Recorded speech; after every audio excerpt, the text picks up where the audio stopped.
Well, good afternoon, everybody. 6 minutes past the hour of 3 o'clock. It's take off the Thursday, April 4th edition of The Drive. We got all kinds of things to talk about. Hope that you are having a great day. I don't know what the hell happened to our weather. I mean, it's like wintertime out there again. Spring, hopefully be back by the weekend. We're hoping this is just a momentary diversion. So we got so much to cover here today. And why don't we start with a trip down to the swamp? Let's swamp it up if we can. Oh, apparently the swamp music has died. There it is. There it is. There it is. It's just, apparently it overslept, just like Sleepy Joe. Have you heard this story? This was being discussed about a thing that happened yesterday. Joe Biden, according to RedState.com, hasn't exactly had a heavy schedule this week. He went to Camp David with Hunter over the weekend, so, that was pretty easy. On Monday, he had the Easter egg roll. Not exactly a lot of hard work or high stress, although Biden managed to create his own problems by slurring and being confused throughout the event. And on Tuesday, there was nothing at all on his public schedule. He looked horrible at the healthcare remarks he had to deliver on Wednesday and lost badly in a fight with the teleprompter. Joe Biden versus the teleprompter. The teleprompter seems to win most of those battles. But on Wednesday, there was an event that was supposed to be scheduled for 11 a.m. That was yesterday. He kept Bernie Sanders and healthcare advocates who attended waiting an hour before he bothered to show up. He did not show up until about 12 p.m., an hour late. And when he showed up, finally, people noticed that he had CPAP strap marks very evident across his face. Now, he supposedly sleeps with a CPAP machine because he has sleep apnea, and many people do that. But when you first get out of bed, yes, you have the elastic bands that hold the mask in place overnight. They dig into your face and they leave marks that, they usually fade in an hour or two. So if he shows up at noon, he's an hour late, and he's got these CPAP marks still on his face, one assumes he just rolled out of bed at noon. This was noted by Jesse Waters over on Fox News last night. Today, Biden overslept and was late to an 11 o'clock speech. He didn't show up until an hour later. And if you look closely, you can see the CPAP creases on his face. He wears a machine around his noggin to keep him breathing at night. He has sleep apnea. And if he has a creasy face at noon, he just got out of bed. He kept Bernie Sanders waiting an hour. That's either a power move by Biden or that's just sleepy. The president didn't fly home from a West Coast campaign stop last night late. Yesterday, the president did nothing. He had a phone call. That's it. The stress of being the chief executive. I mean, must be so hard. Sleeping in till noon. By the way, traditionally on his schedule, it says, and you get a look at his schedule every day, and there's not much on it most days, honestly. But it usually says 10 a.m., his national security briefing. Well, I mean, come on, folks, with everything going on in the world right now, and as we'll find out a little bit later, things are really getting tense in the Middle East with Iran threatening to make an attack against Israel. Seems like the national security brief would be a very important thing to be attending. I don't know. Maybe it was a longer one and that's where he was, but they explained the creases on the face. Nobody really can explain those. So again, it looks like he just got out of bed. Maybe there's an explanation, but the White House has not offered it up. They don't offer up much. Democrat senator makes a shocking statement about Obama-appointed Justice Sotomayor. Justice Sonia Sotomayor is the oldest Democrat-appointed Supreme Court justice. And as you know, they're trying to bum rush her out of the Supreme Court. They want her to retire. Several left-leaning liberal activists and some members of the Senate have decided that they want her to retire because I guess what they're worried about is that Trump wins the election, and then you find out, that you're going to have a conservative nominee instead of a liberal nominee, and if that conservative nominee were to be confirmed, and eventually one would be, They're not that they're going to make it easy, but one would be. Then you would end up with a 7-2 conservative court, and that's the last thing that the left wants. Because they say she's getting old, she needs to step down so that Biden can make that nomination now. Here's Senator Richard Blumenthal. He made some of the strongest comments approaching, saying that there have been rumors to push her out. In an interview with NBC News, he cautioned her to weigh the competing factors. I'm very respectful of Justice Sotomayor. I have great admiration for her, but I think she really has to weigh the competing factors. We should learn a lesson. And it's not like there's any mystery here about what the lesson should be. The old saying, graveyards are full of indispensable people. Activists pointed to Justice Ruth Bader Ginsburg's death in September, which then led President Donald Trump replacing her with Justice Amy Coney Barrett, shifting the court to a 6-3 conservative majority, as something they want to see happen again. So, long and short of it is, look, I would not be surprised if she doesn't offer up her resignation, and I'm trying to figure out when that would be. And I think probably the confirmation battles will be brutal no matter who's making the nomination. They just have turned into that over the years. And so I would say that to have one, properly vetted, you have to have somebody completely vetted by the FBI, and they go a really deep background check. That takes a little time. Takes a little time for them to go around and do the meet and greets with all the senators. So you probably need, at least a couple of months run-up before the hearings could begin. A month minimum, but probably longer than that. So that would be, if you start backtiming this thing, that'd be pretty quick. That would be April, May, June sometime. Maybe after the court finishes all of its major decisions, which will be coming later this session. I think that's usually around June, if memory serves me correct. They're not openly calling for her to resign, but you can kind of feel the pressure to, it's a nice little gentle shove, a nudge, an elbow nudge maybe is a better way to describe it. Things are being said, and people are sort of hoping she will bow out. I can promise you this, that whoever Joe Biden puts up, it won't change the balance of the court.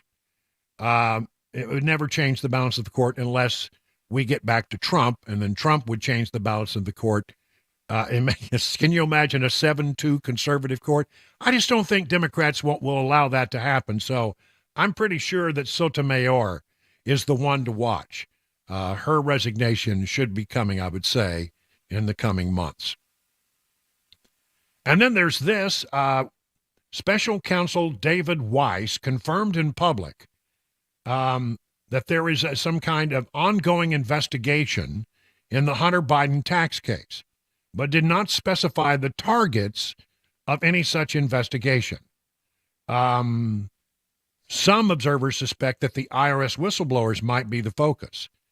Here from justthenews.com, in the legal back and forth between Hunter Biden's defense team and Special Prosecutor David Weiss, the government appeared to acknowledge in court filings the existence of an ongoing investigation as part of the Hunter Biden tax investigation. The government said in a request to seal certain documents that the justification for the redaction and the sealed exhibits is that the redacted information contained in the filing and the sealed exhibits relates to a potential ongoing investigation, and the investigating agencies specifically requested that the government request that the court seal the exhibits, as well as any accompanying reference in the pleading, in order to protect the integrity of a potential ongoing investigation. I mean, I'm wondering if they're not looking at other members of the Biden family, maybe even the president himself. I don't know. The two sides have downplayed to varying degrees the whistleblower protections under which concerns about the Hunter Biden tax investigation first surfaced, and Biden's legal team has openly called for a probe into what it claims is outrageous conduct. Maybe that's where they're headed as well. These indications, in turn, have spurred a congressional probe from the House Judiciary Oversight and Ways and Means Committee, who received testimony and substantial troves of documents from the whistleblowers Gary Shapley and Joseph Ziegler as part of the impeachment inquiry into President Biden. Filings from Hunter Biden's ongoing prosecution show that Weiss also made efforts to downplay the legal protections afforded to whistleblowers, according to Tristan Levitt of Empower Oversight, the organization that helps secure representation for the whistleblowers. Since late last year, Weiss has been leading the prosecution of Hunter Biden on tax crimes in the Central District of California as special counsel. So there are some speculations here, according to this story, that they're going after the whistleblowers who should have, I think, absolute protection. We'll see how that plays out. In one filing, Weiss noted the IRS repeatedly informed both Shapley and Ziegler their rights and proper ways to blow the whistle. However, Weiss did not explain to the judge that the agency left out key details mandated by federal law, and in one instance even attempted to impose an illegal gag order on the agents. I'll tell you one thing, if they try to pull that stunt, I know one person who will come uncorked. Senator Grassley of Iowa, who has been absolutely adamant that these two individuals were given absolute protection under whistleblower laws in America. And, I'm telling you, his head will explode. That's what will happen. Anyway, keep an eye on that as we go forward, because it seems to me that something is going on with Weiss beyond the hearing we had the other day. And the other hearing was, if you missed it, is that Hunter Biden wanted his tax case dismissed. His lawyers went in and had the temerity to say that he should not have these charges brought against him. And the judge sort of laughed him out of court, said, no. This investigation will go forward. So Weiss is at least, I will say, going after Hunter Biden in a way that they did not do before, and is apparently going to try to prosecute the case against Hunter Biden. But what is the ongoing investigation about? Is it about the whistleblowers? Is it about another family member? We don't know, but I have a feeling that we will be finding out in pretty short order. The swamp, I got to tell you, the one thing about the swamp right now that you have to know is that everything that happens in the swamp, no matter what it is, no matter what is said, no matter who's invested, whatever issue comes up, you have to look at that issue through the lens of the coming election. Everything has to do with the coming election. And when they're making policy, when they're making law, when they're doing investigations, everything you have to look at, well, it's the election. It's the election. It's the election. Because each side wants to gain advantage on the other. And a lot of the votes that you'll see up on Capitol Hill right now simply are sort of gotcha votes. They don't really mean much, but they put people on record. And sometimes that's a good thing for us, and some things it's not a good thing for us. But one way or the other, you have to understand nothing happens in Washington right now of any consequence that you cannot look at through the lens of the looming election. It's what I used to call the silly season. 20 minutes now past the hour of 3 o'clock on Super Talk 99.7. Hey, what's up, guys? This is Matt Murphy for Members Nutrition. I want to tell you about the Members Nutrition difference, and I want to encourage you to go over to the Members Nutrition website. Number one, they believe at Members Nutrition that they can sell vitamins and supplements at a lower cost point, and they're doing it every single day at membersnutrition.com. Number two, they want to make these products right here in the United States of America, not from some overseas company, and they do that every single day. I encourage you to go to membersnutrition.com. You'll get 50% off your purchase price at checkout. You don't have to put in any codes. Just go to membersnutrition.com. Once again, membersnutrition.com.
President Biden and Israeli Prime Minister Benjamin Netanyahu speak on the phone today. A stray bullet injured someone in Nashville, and former President Trump not granted immunity in the classified documents case. Those stories 30 minutes after the hour of 3 o'clock right here. Super Talk 99.7 WTN. There's Mac Morey with all the stories in the newsroom, and Chris Webber is over in the control room pushing all the blinky buttons today. I think really there are some things going on behind the scenes in the Mideast that are really heating up.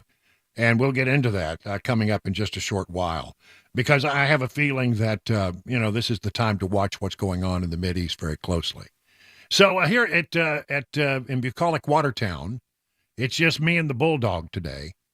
Cabana wife has abandoned me for several days. She's gone to spend time with my sister, which I don't understand at all. She's my sister. Uh-oh. I think my sister Gwen likes her more than she likes me. I'm not sure. You're never getting either one of them back. Yeah, I know. So she'll be in Texas. No, there's a charity. My sister runs a lovely charity that helps foster kids and throughout the Texas Panhandle. And they do a charity event, and Dawn has always wanted to go, so she has gone. Oh, nice. And she'll be back just in time for the... That's right.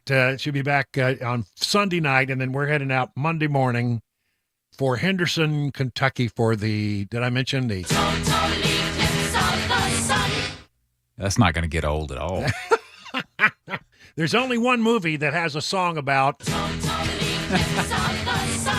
You know what that is? It's one of my favorite movies of all time. It's not the song that I sing when I think of that movie, but yes, I do know the movie. It's from what is it called? The Little Shop of Horrors. It got very dark, and there was this strange humming sound, like something from another world.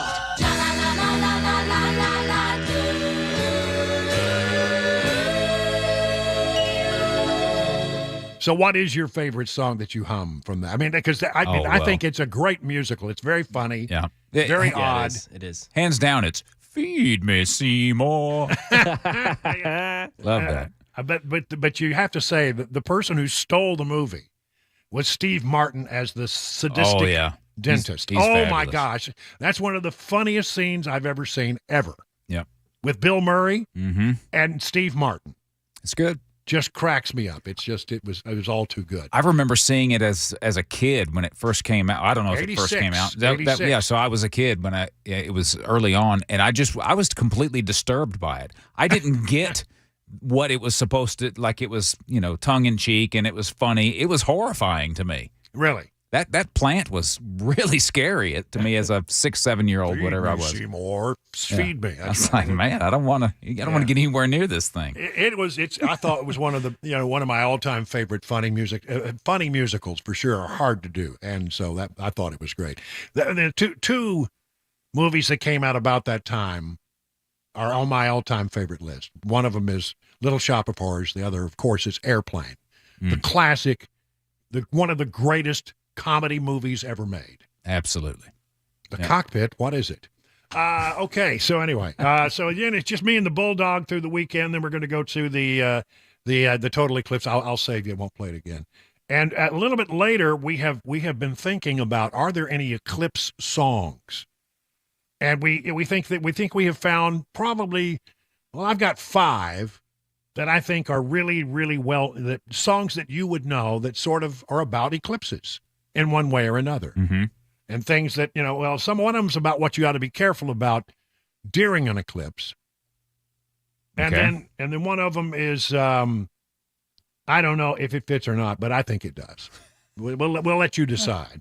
We've never been shy to try to put that square peg in the round hole. Yeah, so no, we'll push the boundaries. We'll give it a shot. Okay. So that's all coming up. I think we're going to do that probably, if everything holds, I think we're going to be doing that around 4:35 this afternoon. If you've got an Eclipse song, then send it to Chris on the super text line. Yeah. And he'll dig it up. A song that has to do with the eclipse.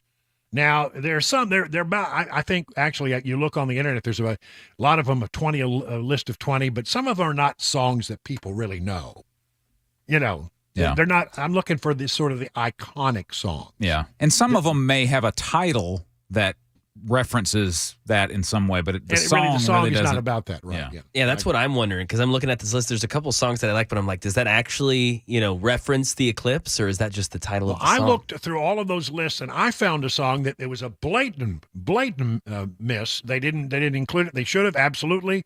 It is perhaps the best one that describes exactly what happens during an eclipse. I think I know which one you're talking about. So that was the one that I found that's not on the list.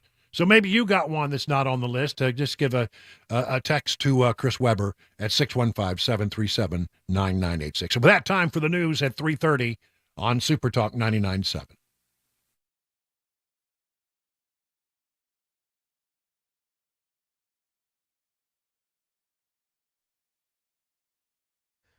.30, I'm Mac Morey with your top stories. 53 degrees in Nashville. Weather forecast, traffic report coming up in 5 minutes. The White House confirms President Biden spoke today with Israeli Prime Minister Benjamin Netanyahu about the situation in Gaza. It's the first conversation between the leaders since 7 aid workers were killed this week by Israeli airstrikes. The administration says the president expressed outrage and concern over the aid workers' deaths and the overall humanitarian situation in Gaza, where death and hunger are widespread. Karen Travers. The White House says President Biden's conversation with Israeli Prime Minister Benjamin Netanyahu was very direct and businesslike. But National Security spokesman John Kirby said the president laid out his, quote, significant concern about what Israel is doing in Gaza. Kirby said the White House wants to see tangible changes within hours or days, including a dramatic increase in humanitarian assistance, getting in additional crossings opened up. And a reduction in the violence against civilians and certainly aid workers. Now here in Tennessee with a crime story. A teen arrested last night after a stray bullet hit a woman. It happened during a shootout on Clarksville Pike. It started because of an argument. Then 18-year-old Takari Walters fired shots. A 30-year-old woman was hit in the leg by one of those while working in her food truck. Walters was later found in a stolen vehicle, now in jail on a $50,000 bond.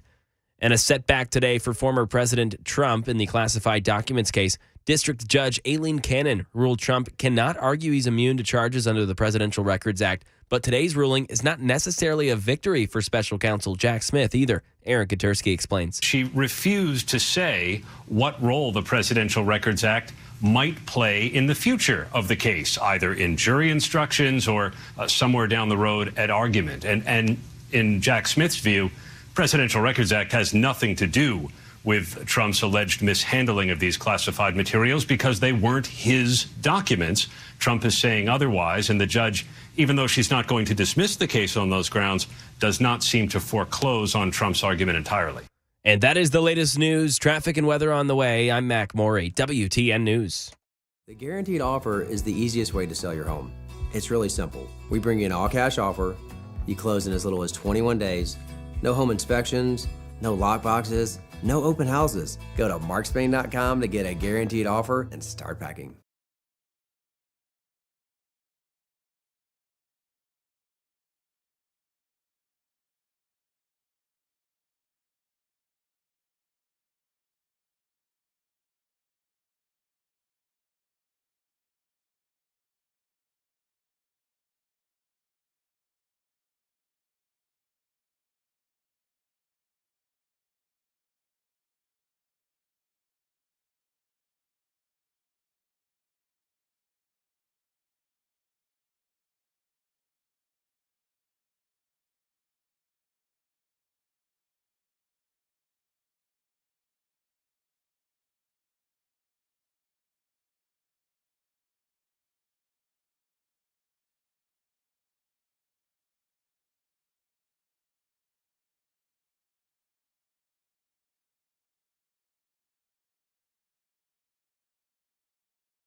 I want you to be honest with me. Are you happy with your weight? I was getting to the point where I was not happy with mine. See, I lost a lot of weight last year because I wasn't feeling well, but once I worked through all that issue, I started regaining the weight. And I decided I'm not going to let this happen again. I'm going to do something about it. And though I have never taken on a weight loss client before, I'm impressed with the program that Jamie and Carly at Restoration Wellness Med Spa in Lebanon developed for me. You see, it's not a one-size-fits-all approach. They took a look at my history and my lifestyle and suggested an approach that is starting to show real results. Amazingly, I'm not hungry, which is huge, and I'm down 15 pounds. Beyond that, Cabana wife and I are undergoing peptide therapy at Restoration Wellness Med Spa. Thrilled with the results. We have both noticed a greater mental clarity and increased energy. So whether your goal is to lose weight or to improve your overall health, Restoration Wellness Med Spa has a solution for you. Maybe it's time for you to join more than 1,000 patients who have already seen life-changing results. The number, 615-470-8124. Learn more at restorationwellnessmedspa.com. The guaranteed offer is the easiest way to sell your home. It's really simple. We bring you an all-cash offer. You close in as little as 21 days. No home inspections, no lockboxes, no open houses. Go to markspain.com to get a guaranteed offer and start packing.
It is 3:37 on Super Talk 99.7. I'm Brian Wilson, your friend and radio buddy, bringing you news and information all the way till 7 o'clock tonight on this Thursday, April 4th, chilly day. What happened, man? It was so nice, and now it's, I think it's going to be okay for the weekend. We're going to have a good weekend. Oh, yeah, it's going to bounce back nicely, I think. It's going to bounce back real good. Mm-hmm. All right, so that makes it all a little worthwhile. Time for our 2024 update, our election 2024 update, and we do have a little bit of breaking news here. This just coming across with, did I knock you off your chair? That was a loud breaking news. It got me, yeah. Let's see if I can do it a little better. There you go. The No Labels Party is just now on Fox News. The director of the organization saying that they will not go forward with a third-party candidate. They're going to abandon their third-party program for this year. So No Labels will not be putting forth a candidate. I think a part of it was a lot of people were approached by the No Labels Party and they got turned down. They didn't want to be a part of it. So, again, we've been wondering, when that shoe would drop, would they go forward? Or would they, because I understand they're already on the ballots in some 12 states, which is, quite an accomplishment when you're not a major party. I mean, Robert F. Kennedy is doing very well in the polls for a third-party candidate, pulling somewhere around 10 or 11% of the vote, most of it away from Joe Biden, not Donald Trump. But he's in. He says he's going to stay in, but he's only, as I understand it, I got to dig down on this. But the last I heard, he's only on the ballot in one state, and that's the state of Utah. So not a state that Joe Biden needs to worry about. So those battles for Robert F. Kennedy are ongoing and considerable, but No Labels Party says that it will not put forth a candidate in this election cycle. All right, we'll get more information on that. It's literally just breaking as I was coming into the segment. Let's look at this. Republicans are more enthusiastic than Democrats about November's general election, according to the Gallup organization. The Gallup organization is the gold standard for polling. This from Newsmax.com. Asked if they are more enthusiastic about voting in 2024 or 4 years ago, 59% of Republicans and Republican-leaning independents said they are more enthusiastic now. Only 35% of GOP voters said they are less enthusiastic. But when you look at Democrats and Democrat-leaning independents, 55% said they're more enthusiastic to vote than in 2020, and 42% said they were less enthusiastic. Those numbers mean that Republicans hold an 11-point lead over Democrats. This is what is known as the enthusiasm gap. Just to put it in one sentence, Republicans are more enthusiastic about voting in this coming election than are Democrats.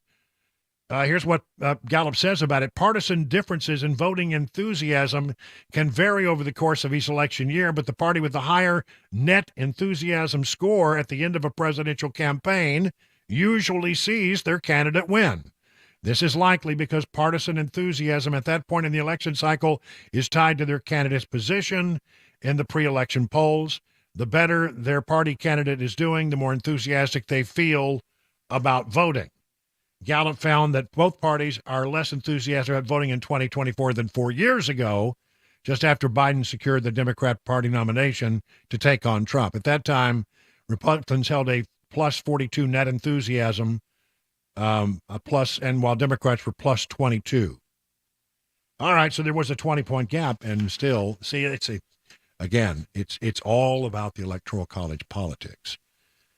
And this is also good news. I mean, honestly, everything I find, the vast majority of it, Republicans more enthusiastic about the elections. Marist poll looked at independents. Now, I know many of you get mad when I do this, but I have to remind you, you don't win a national election without bringing along the independents.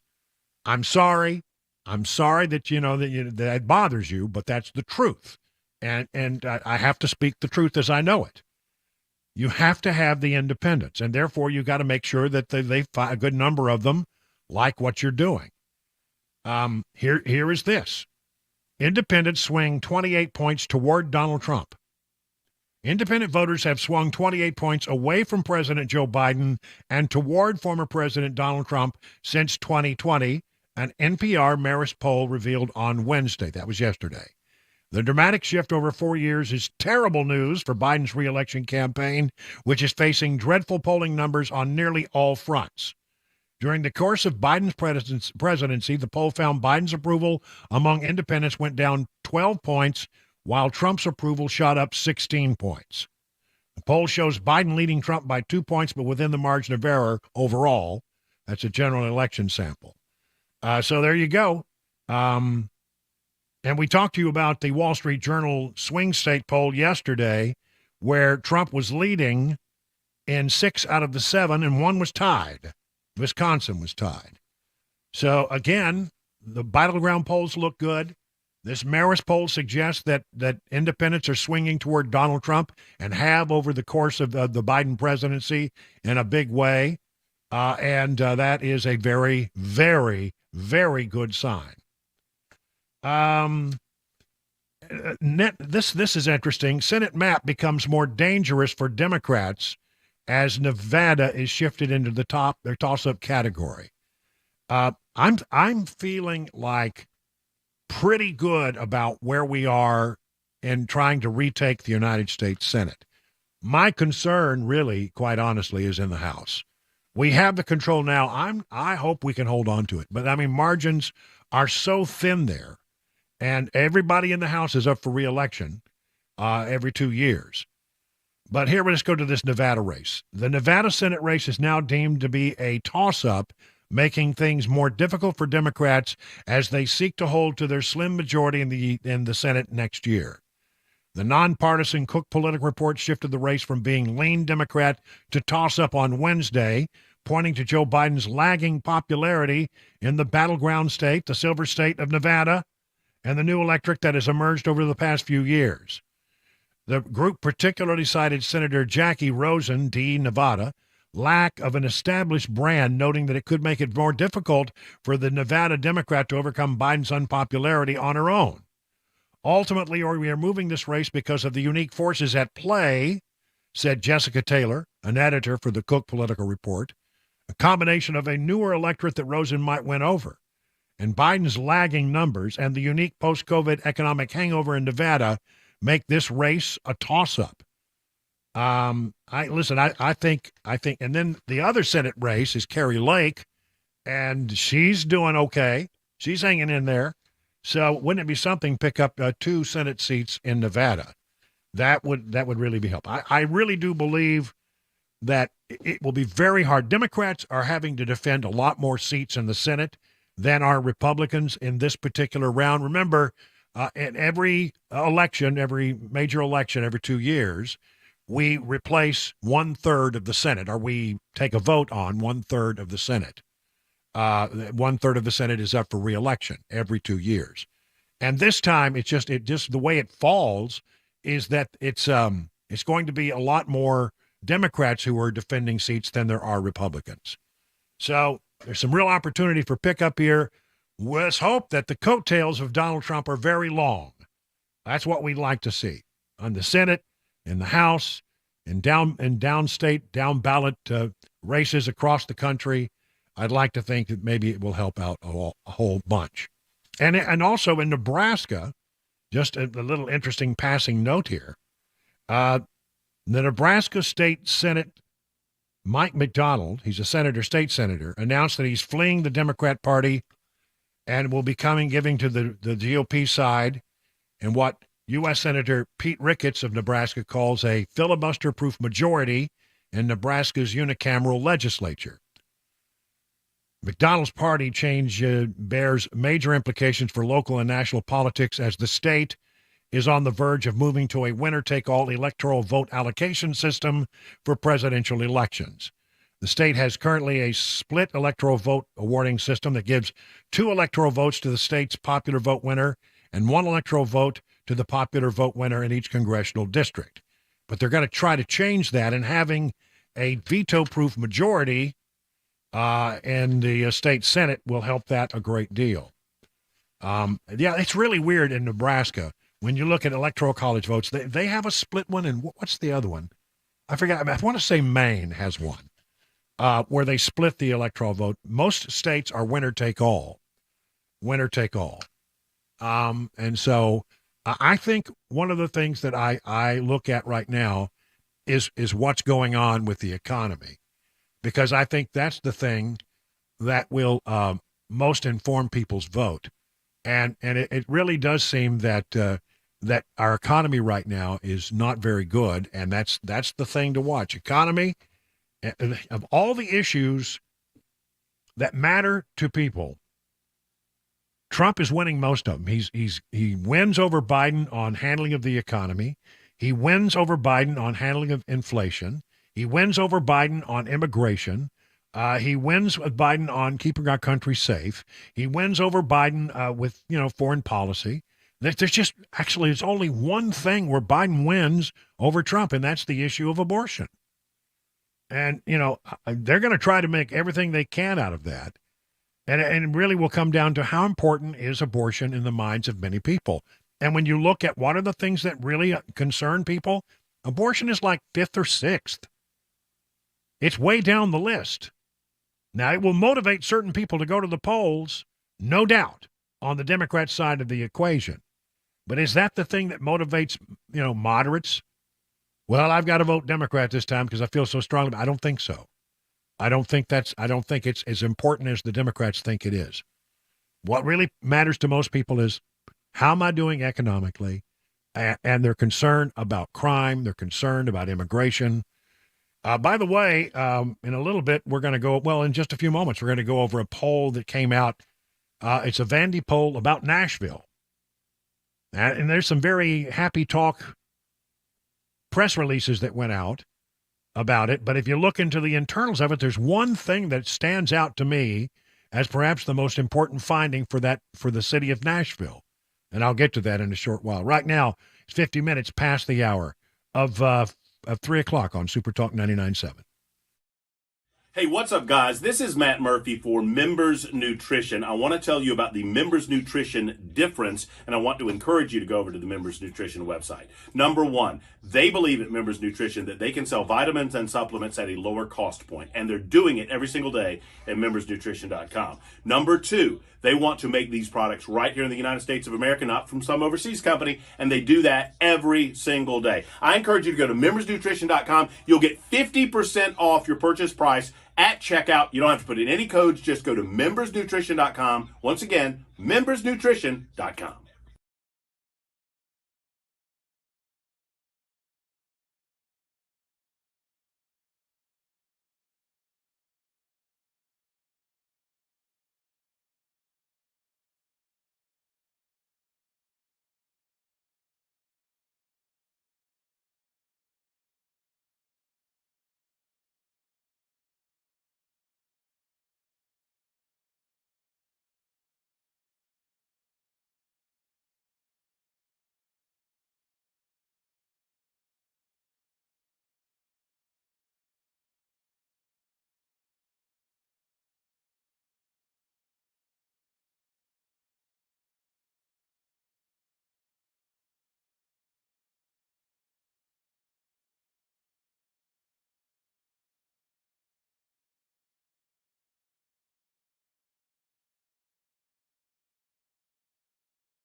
The U.S. pulling back on that unconditional support for Israel. A former Tennessee Highway Patrol trooper ordered to pay a victim that he injured in a DUI crash, a new skyscraper on the way, and an NFL athlete having his attorney speak out as he deals with legal troubles. Those stories at 4 on Super Talk 99.7 WTN. All right, thank you, Mac Maury. I'm Brian Wilson. You're listening to The Drive, and let's get some market news in here. Another down day on the Dow and other major indices. Fourth straight losing session for the Dow, down 530 points on the day. Wow. S&P down 64, NASDAQ down 228. That's about 1.4%. So all indices are major screaming red, bright, vibrant red today. What's going on out there? Let's get more analysis from John Maxon over at Beacon Capital Management. Hello, John. Hey, good afternoon, Brian. Yeah, not a good day on the market. The market is actually positive, took some comfort in what Federal Reserve President Jerome Powell said yesterday. And then that was kind of wiped away today because the Minneapolis Fed president came out and said that rate cuts may not be on the table for all of 2024. So some conflicting messages. Crude oil was over $90 a barrel with continued tensions in the Middle East. That's not going to help inflation if that continues. So the Fed's definitely going to be paying really close attention to that because that's a huge part of the inflation equation. And then tomorrow, the March jobs report is going to be really big in terms of what's happening with inflation. The market's going to be watching that really closely because the Fed wants to see a cooling labor market. So big jobs report tomorrow, oil's higher, so things to watch really closely. All right, thank you very much, John. And learn about all the things that John can do for you over at Beacon Capital Management, the other folks as well. Just go to their website, askbeaconnow.com. It is now 58 minutes past the hour of 3 o'clock. All right, for this weather, it's been warm, it's been cold, it's been warm, it's been cold. You're using both sides of your HVAC. Some days you need the air conditioner, some days you need the heater, right? And if you find that one side or the other is not working the way you want it to work, then why don't you call this number? 615-775-7833. That's the number to Busy Bee HVAC and Plumbing. They will come right over and get you up and running and make sure everything's percolating just like it should. Now, listen, the way that you keep your system working at peak efficiency is you do preventative maintenance on them. You don't wait till they crash. You work on them a little bit every year, and that's what the Beehive Club is all about. Starts for as little as $99. You get 3 thorough maintenance services on your systems, one aimed at heating, one aimed at cooling, one aimed at plumbing. No overtime charges, 24/7, 10% off all repairs. And, of course, Busy Bee Plumbing, Heating, and Cooling is your official Rude Pro partner. So for satisfaction guaranteed, call Busy Bee Plumbing, Heating, and Cooling, 615-775-7833, online at busybehvac.com. Hey, what's up, guys? This is Matt Murphy for Members Nutrition. I want to tell you about the Members Nutrition difference, and I want to encourage you to go over to the Members Nutrition website. Number one, they believe at Members Nutrition that they can sell vitamins and supplements at a lower cost point, and they're doing it every single day at membersnutrition.com. Number two, they want to make these products right here in the United States of America, not from some overseas company, and they do that every single day. I encourage you to go to membersnutrition.com. You'll get 50% off your purchase price at checkout. You don't have to put in any codes. Just go to membersnutrition.com. Once again, membersnutrition.com.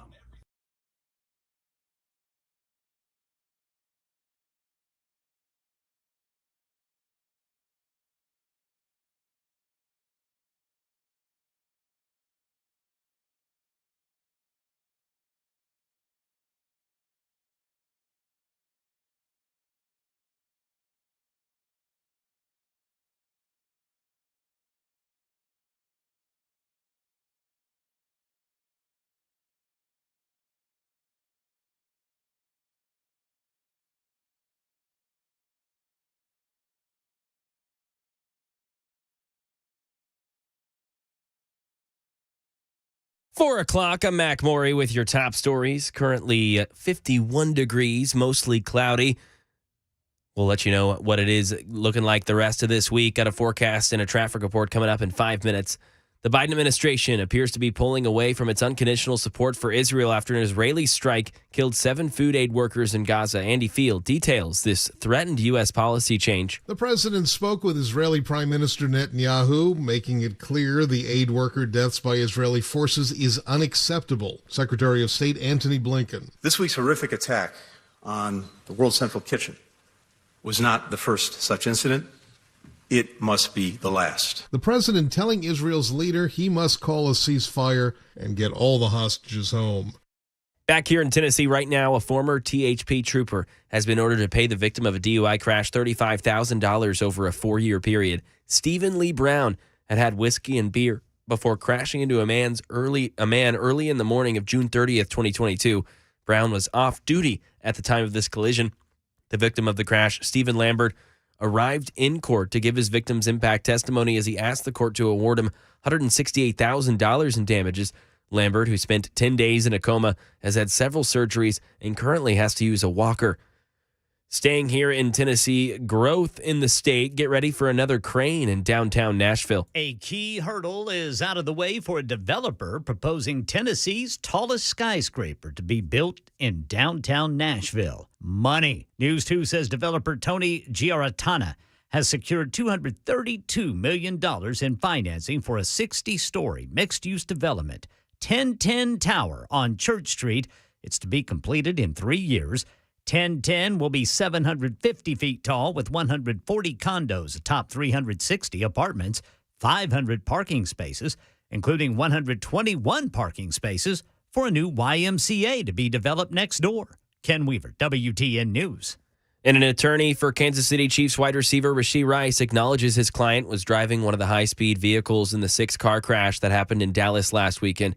2 people were hospitalized. Rice was seen walking away from that crash. He later apologized on Instagram. Police now investigating this incident. Attorney Royce West says Rice is fully cooperating and has been interviewed by officials. During the interview, Mr. Rice acknowledged that he was driving the Lamborghini. That was the question that was asked, and he responded to that. And that is the latest news. Traffic and weather on the way. I'm Mac Morey, WTN News. Hey, it's Dan Mandison. I love My Patriot Supply. It's emergency food so you can care for your family no matter what. And today, we're fixing creamy chicken flavored rice. And the thing I love about My Patriot Supply, it's easy. You just get the water, turn on the heat, and in minutes, we are ready to go. Now, this food lasts for 25 years in special packaging, and yes, it does taste great. And in just minutes, it's ready to eat. Patriots don't rely on the government to take care of their family in emergencies. It's up to you. Order right now and get $200 off a 3-month food kit. It's important to go to preparewithmandis.com to get that great discount. That's preparewithmandis.com to get that great discount. Preparewithmandis.com. $200 off a 3-month food kit.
Good afternoon, everybody. Hour number 2 of the drive, 7 minutes past the hour of 4 o'clock on this fourth day of April. It's 4-4-24.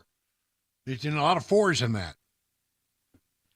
And we're glad that you're with us as we bring you news and information that you can use as you try to get home on this Thursday afternoon. Chilly weather. But I just made a run over to get some ice water because I was thirsty. And it's really chilly. It feels like it's wintertime out there. Let's bring back the spring. I think that's going to happen on Saturday. Yeah, I've been informed that this is dogwood winter is what they call this. Is that right? Apparently there are four different false alarms that we have. I'll never find it now. It was one of our members' nutrition super texters that let me know. Oh, here it is. 4 small cold spells. This is Rebecca.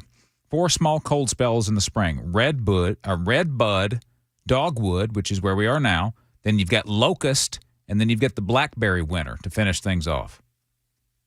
All right. So there you go. Well, do we have to have all 4? Or can we still got locust and blackberry to go, so buckle up. I say we skip them. I'm just ready for warmer weather. It was nice, when it was up in the 70s, almost 80 there one day. Yeah, don't tease me. That's really what it is. That's exactly. Right. Yeah, you get a taste of it, and you say, yeah, here we are. This is good. And then next thing you know, woo. Well, anyway, one way or another, it's going to be better this weekend, we're told. So, just hang on a little bit longer. As we are in the election season, we know that traditionally there is one issue that always drives people at the polls. Remember what James Carville said, it's the economy, stupid. And while, some polls have shown that immigration is the bigger concern this time around, that's not to say that the economy is not an important factor. And there was an interesting article in the Wall Street Journal that looked at how far $100 goes at the grocery store after 5 years of food inflation. I mean, food has gone up. It seems like when it goes up, it never goes down, right? In grocery stores, a Benjamin isn't just what it used to be. Grocery prices were up 1% in February from a year earlier. Labor Department data show they were up 10.2% in February of 2023 versus a year earlier, and we're up 1.2% in February 2019 from a year earlier. So basically what we're saying is hundreds of grocery items have increased in price more than 50% since 2019 as food companies raise their prices. Executives said that higher prices are needed to offset their rising costs for ingredients. That's a big one. If it costs them more to make the product, to find the ingredients to make the product, that's going to be passed on. Transportation, that's right. Transportation has gone up across the board, mostly tied to the higher cost of oil and gas. And then there's your labor costs, which have gone up because people have needed raises to keep up with the rate of inflation. So all of those things, it's called a wage spiral inflation. And that's what we have. Some U.S. lawmakers and the Biden administration say they're criticizing food companies for using tactics such as shrinkflation, in which companies shrink their products but not their prices. I mean, the alternative to that is, honestly, it's sort of irritating to everybody, I think, that you're paying the same amount but getting less. But the other side of that is if they don't do that, if they go ahead and if they just try to keep, the same size contents, then you're going to pay more. So which is worse, paying a little less and not getting as much, or getting what you used to get but having to pay a lot more for it? That's the other side of it. And Biden, he's so stupid, he can't even figure that out. There are only certain things that companies can do when the cost of doing business goes up. It's just, they can raise the prices, but then they lose market share. They can try to cut costs and put people out of work and try to find efficiencies, but sometimes that helps a little bit. Or you can shrink the size of the package a little bit, keep the prices the same. But something's got to give, because you just can't expect companies to be charities. That's not what they're about. They have responsibilities to their shareholders. Companies are meant to make a profit.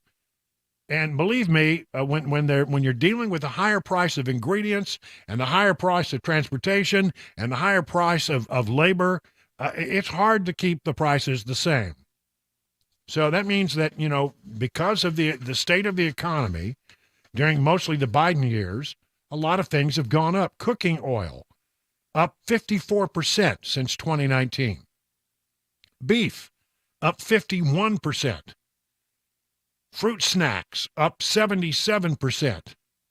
Mayonnaise, I don't know why, but it's up 50%. Applesauce, up about 51%. I mean, you could pick out a whole bunch of things. Now, there have been some things that have gone down, but the overall food basket, what you used to get for $100 back in 2019 would cost you $137 today. That's the bottom line. $100 worth of grocery in 2019 would cost you, same basket of groceries would cost you about $137 today. I mean, it really is going up. And when people notice, one thing they notice is the higher price of goods at the grocery store. And so, either your choice is if you only have $100 to spend, then you're going to get $37 less worth of stuff. That's the way you make it work. The national debt, of course, is a concern, and there have been some reports. Bloomberg did an interesting thing. They began to run the national debt numbers through a bunch of computer simulations. And they came up, I think, like 100 of them. They try to say, well, hold on a minute. Here's the story. The United States is almost certainly on an unsustainable path with regard to the astronomical rise of the national debt, according to 1 million simulations run by Bloomberg. Bloomberg reported Tuesday that it conducted 1 million simulations on the U.S. debt outlook and found 88% of them show borrowing is on an unsustainable path. 88% of the million simulations showed that borrowing is not the answer long term. The findings come after a forecast by the Congressional Budget Office that indicates the national debt will grow to an astonishing $54 trillion in the next decade, the result of an aging population and rising federal health care costs. Higher interest rates also compounding the pain of higher debt. Payments are expected to triple from nearly $475 billion in fiscal year 2022 to a stunning $1.4 trillion in 2032. And by 2053, the interest payments alone are projected to surge to $5.4 trillion. To put that in perspective, that will be more than the U.S. spends on Social Security, Medicare, Medicaid, and all other mandatory and discretionary spending programs. In 2032, it'll be 71. In 2053, it'll be 92. It's bad, but wait, there's more. When factoring in the market current outlook on interest rates, the debt-to-GDP ratio is expected to rise 123% in 2034. I mean, these numbers are scary. When you start to dig into it, it's our debt is becoming an unsustainable thing. We've got to do something about it. And it seems like, Democrats aren't willing to do anything about it. And sadly, Republicans have the choice of either standing and saying, no, we're not doing that, and causing the government to shut down, or going along with some of it because they don't have the ability nor the votes to make a dramatic change. Look, what needs to happen here is that Republicans need to get in office, need to become more fiscally conservative. We need to begin line item budgeting on every single dollar that the federal government spends, make them justify every damn dollar that they spend, one by one, dollar by dollar. You start at zero and you say, okay, tell me why you need this again. And we really need to cut through and it's an incredibly large task because the size of government is so dramatically large and grown. But we don't even know what we're spending our money on half the time anymore. We cannot stay on this path. There has been a severe drought in the Panama area, in Panama, and the canal there has had to limit daily crossings because some ships just can't get in there when the water's this low. The canal has imposed several restrictions, though last month the Panama Canal Authority bumped up daily crossings from 27 to 27 from 24. Well, that's not a lot, really. I thought it'd be more than that. As water levels rose at the man-made Gatun Lake, which feeds into the canal. Capacity pressure at the Panama Canal starting to have an effect on supply chains. Container ships have a priority to pass through the Panama Canal, but transit restrictions have hurt other categories, particularly bulk carriers. If rains return in May as expected, the Canal Authority plans to ramp up to about 36 crossings per day. That's the average during the rainy season. I had no idea because one side's the Pacific, one side's the Atlantic. I assumed that's where all the water came from, but apparently not. So little I know about the Panama Canal, except that it once was ours, and Jimmy Carter gave it away. Ford will delay all electric SUV trucks to focus on offering hybrid vehicles across its lineup by 2030. Another sign, every day I could bring you a story about something that's happening in the automobile industry that proves time and time again that Americans who want electric cars have gotten them, and there's not a great deal of demand for purely electric vehicles. We need to come to an understanding, and the Biden administration needs to come to an understanding right away, that if they want more fuel-efficient cars, the answer is not going purely electric. The answer is the hybrid. The hybrid is the answer, which means, and the greenies hate that. Man, they hate that. They want to go all electric. But we're just not ready. And people have decided it's not what they want. The hybrid answers the one concern that most people have about having an electric vehicle. What happens if I haven't got time to charge or I can't find a charger? In the hybrid, you've got a small tank of gas that powers a generator that then in turn powers the electrical components of the car. And so you can keep going. So you go on electric battery power until you run out, and then when that happens, the little generator kicks on and keeps you going. And it's very fuel efficient, doesn't burn a lot of gas. Remember, you're just turning a generator in order to power the electrical components of your car and to recharge the battery along the way. So that's the answer. But Ford Motor delaying production of all new electric cars, whether it's SUV and pickup trucks, as it shifts to other hybrid options across the entire North American lineup. The Detroit automaker on Thursday said it will continue to invest in EVs, but it is postponing production of 3-row SUV at a plant in Canada and pushing it back to 2027 from this initial plan to start in 2025. The next generation pickup, codenamed T3, is being pushed back from late 25 to 26. The shift in EV plans is the latest for Ford in the entire automotive industry, and its adoption has been slower than many expected, and production costs remain very high. I'm not going to spend a great deal of time talking about this, but I do want to just throw it out there because I don't want people to panic. But it's almost as if things are going bad for Biden. Bring out the avian flu, the bird flu.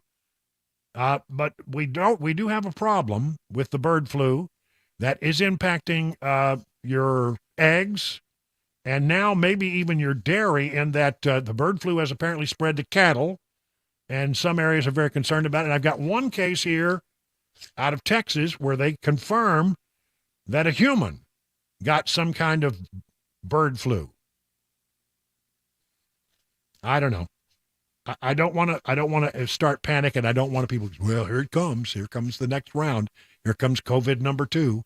But they are having a real problem with bird flu among chickens. Now, apparently, it's leaking over into the dairy.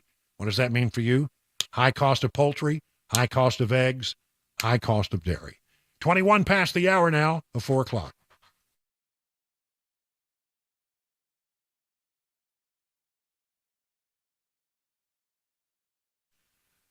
Well, as we told you, the chairman of the Federal Reserve has said recently that we're on an unsustainable fiscal path.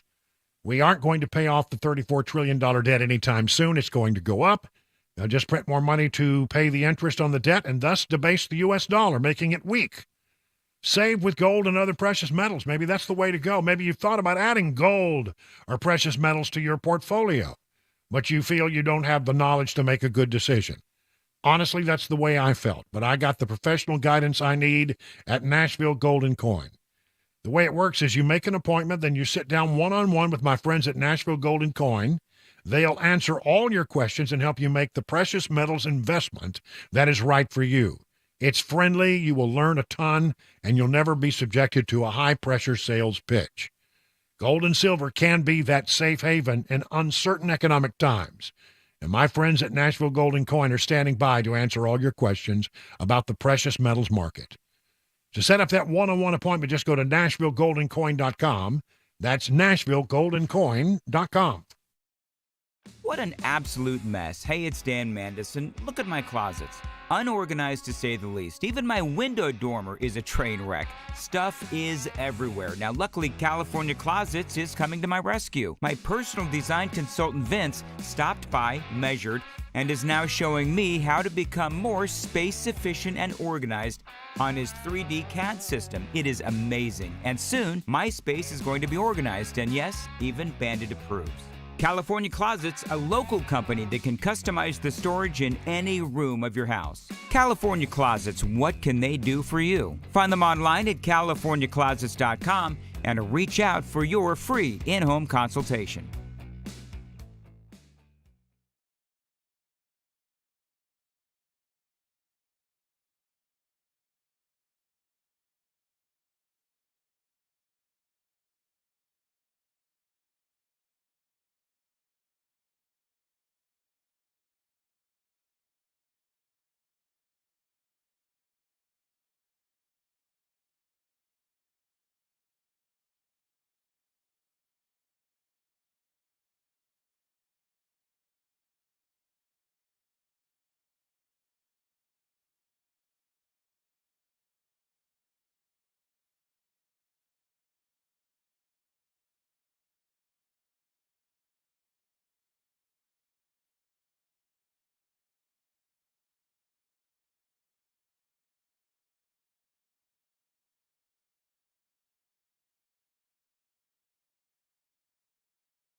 The Israel-Hamas war, we take a look at it as there are malnourished children there in Gaza, and that number is growing. Plus, taking a look at the money news, taking a trip to Wall Street.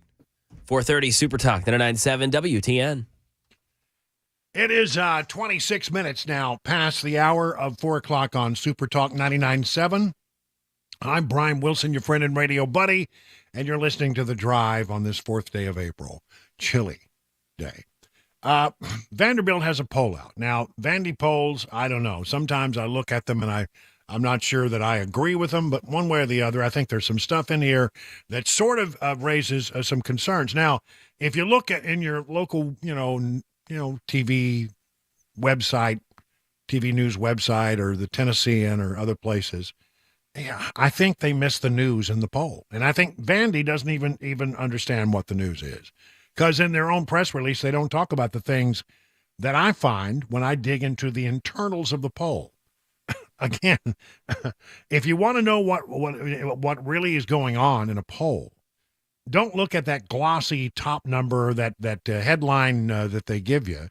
Look into the internals of the polls and look at all the questions that have been asked. And when you dig around in this poll, you find some stuff that I think is very concerning. Very, very concerning. I mean, here's the headline in the Tennessean. Vanderbilt poll, Nashville transit referendum, and Mayor Freddie O'Connell see majority support.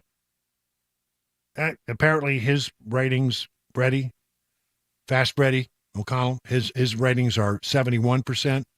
Mayor Munchkin had higher numbers. He was at 80. So, not that good. The poll's results showed support for the transit referendum across political parties. 92% support from Democrats, 86% for independents, 70% for Republicans. It was a survey of some 1,014 people between March 1st and March 21st. And it talked about a lot of things regarding, the city. Here are some of the things that I found. And by the way, some people did find it by digging around. Some did not. 62% of those have been in the city for less than 5 years. See the city headed in the right direction. However, if you've been a longtime resident, you don't feel that way. 52% of longtime residents feel the city is on the wrong track. The long-timers don't like what they're seeing. It's the young people who have been here, or the people who've been here, the newbies who've been here 5 years or less, who seem to think everything's just rocking along. Probably better than where they came from, so that's why. But Nashvillians, old Nashvillians apparently now see this as we're headed on the wrong track. They had a breakdown of what people thought were the priorities. And while there's much attention given to traffic, given the fact that there's going to be some kind of traffic referendum put before the people before long, that's not the thing that Nashvillians in this poll were most concerned about. 71% said that they are concerned about reducing crime. 71%.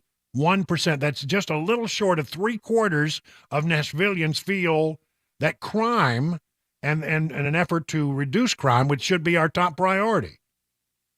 Now, you don't find that so much in these stories about the Vandy poll today. Number 2, we're not even close to traffic yet. Number 2 is improving public education, which is something I think the state legislature is trying to do now, even though I'm not sure that the Metro Nashville Public Schools thinks that it's the right approach. 63% said they would like to see something done to make rent in the city more affordable. I can understand that. 62% said they would like to see some way that home buying could be made more affordable. I read, by the way, that we have a $1 million city in our backyard here. That the average cost of a home in Brentwood is over $1 million. Average cost. So finally, after crime and education and rent and home buying, we get down to traffic. 59% of Nashvillians believe that traffic should be the top priority. So really, a lot more people are concerned about crime than they are about traffic. Why aren't we having a crime referendum? Why aren't we doing that? Why isn't that the top priority in Nashville? I keep telling you, the town is getting mean. It's getting really, really mean, and we're not doing enough to fix it. The way you fix it is you get more police officers on the ground. We need that. We are way behind in having enough officers to patrol the streets of this city. The next thing you do is you patrol the areas where there is crime. Don't be afraid to do that. Go where the crime is. There's no sense putting people where the crime isn't. Put your police officers where the crime is. And if that hurts a little sensitivity, so be it. Your first priority, Mayor, is to make sure that the people of this city are safe. And I think we really are falling behind on that. And a lot of it has to do with this community policing idea. Don't get me started on that. But then there was one really, really, really telling question in the Vandy poll. one that really caught my attention, and I'll end on this. Do you live within is there any area within 1 mile of your home where you would be afraid to walk at night? 63% of Nashvillians said yes. Little late getting the news, 32 minutes past the hour.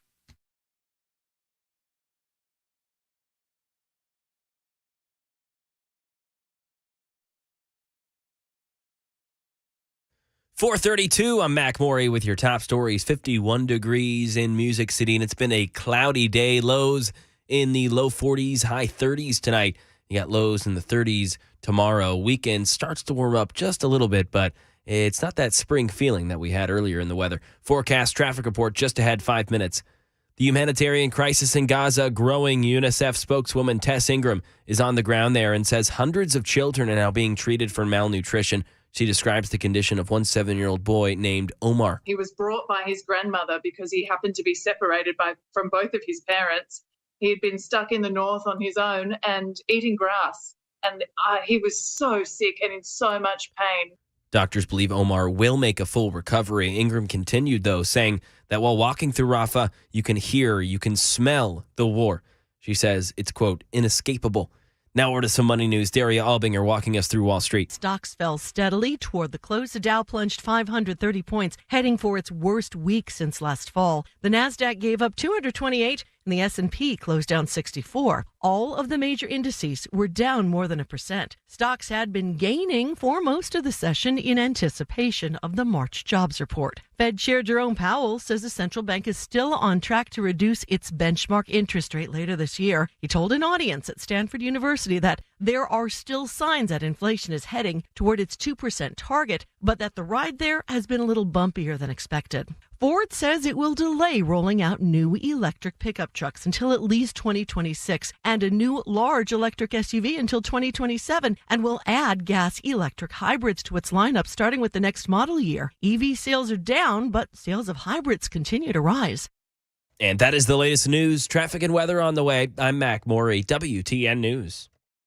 What an absolute mess. Hey, it's Dan Mandison. Look at my closets.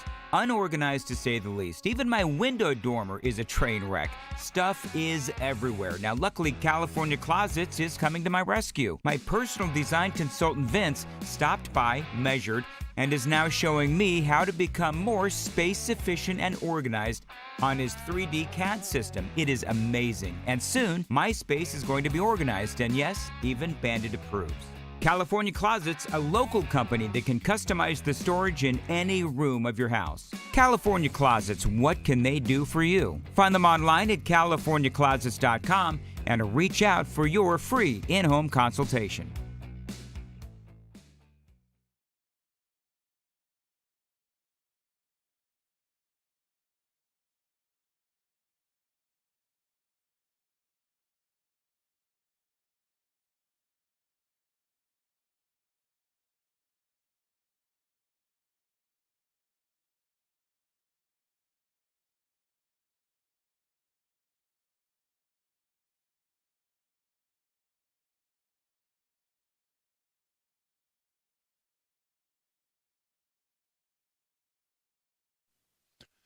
Let's talk about the folks at United Structural Systems. If you've got foundation issues, they can help you. But a lot of times this time of year, you start to see signs that you need to do some waterproofing work around your house. Do you have standing water in your crawl space, wet basement walls, musty odors that you smell in the house? Maybe you see some floor joists that have some wood rot. Maybe your hardwood floors are cupping because of all the moisture. See, your house is trying to tell you you need to call the folks at United Structural Systems and get them to assess your situation and get some help. More than 25,000 satisfied residential customers. They'll come out to your house, take a look at what you got going on, and they will then try to fix it, and you won't have to pay a penny until the job is done and you're completely satisfied.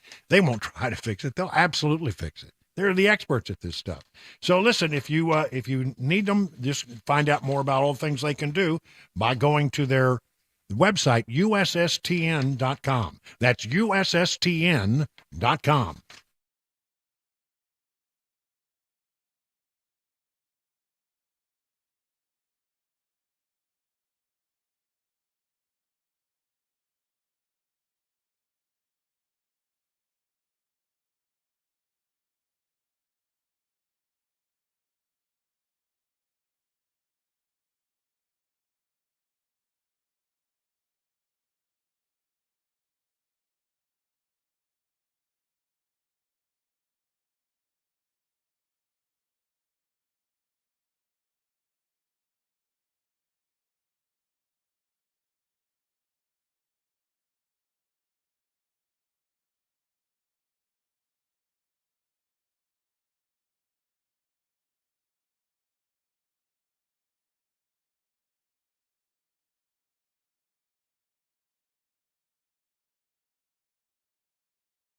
It is 39 minutes now past the hour of 4 o'clock on Super Talk 99.7. I'm Brian Wilson, your friend and radio buddy, and you're listening to The Drive. And, you know, we're getting excited because we're just a few days away from a celestial event. That's right. It's the...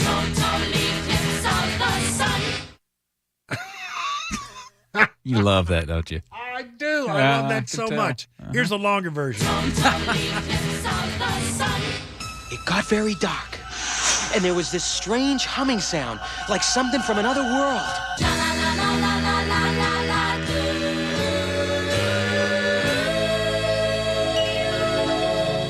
Yeah, because it was the total eclipse of the sun that brought us the man-eating plant in Little Shop of Horrors.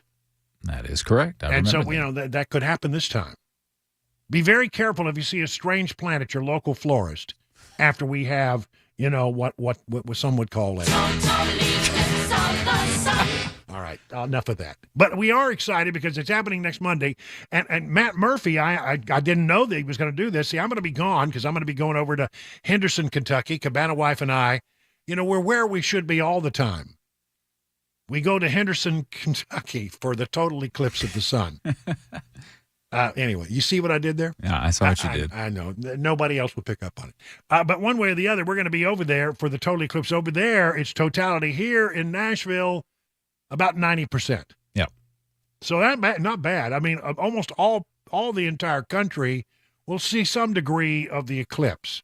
But there is a pathway, a narrow pathway about 115 miles wide that will start down in Mexico and come through Texas and cut right across just the corner of Kentucky and then go right up into Canada from there. And that will be totality. The sun will be completely blocked by the shadow of the moon. And we were thinking, well, you got to have a playlist for that. You have to have an eclipse playlist. Yeah. And so I'm starting to put mine together. Yep. For the trip over, because it's about a 300-mile trip, I think, or a 3-hour trip, put it that way. So we're going to go over there and watch that. And then Matt Murphy's going to be up on top of the roof because he's going to be filling in for me here. Yeah, if corporate allows. Oh, really? I don't know. You never know about Matt Murphy. Yeah, that's right. Well, apparently we're going to go up there and have a microphone on the roof of the building. One of the reasons why, honestly, I wanted to go to it and not have to work that day, I don't know how you describe an eclipse on the radio. Yeah, that would be a hard thing to narrate. It's more of a television thing, but let's get to the songs because we got just a little bit of time here. We came up with a bunch of songs that we think that you could put on your playlist for the eclipse. So can I call these in any order? Yeah, go ahead. Okay. All right, let me see. Number one, everybody seems to tell us, and I think this is a good one. It really is probably the one that most frequently comes to mind when you talk about total eclipse, and it's the total eclipse of the heart.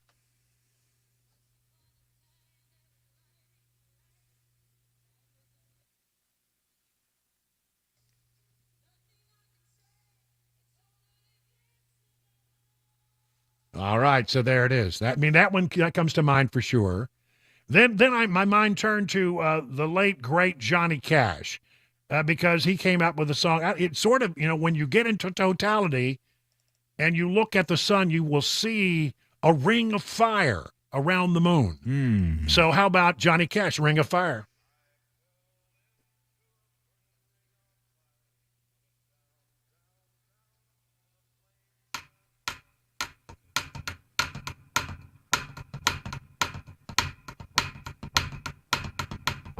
I still love that song. Burns, burns. All right. So now there's some other things that will happen after you hit totality. If you're looking at the sun and you get past totality, you got to be real careful or you could be blinded by the light.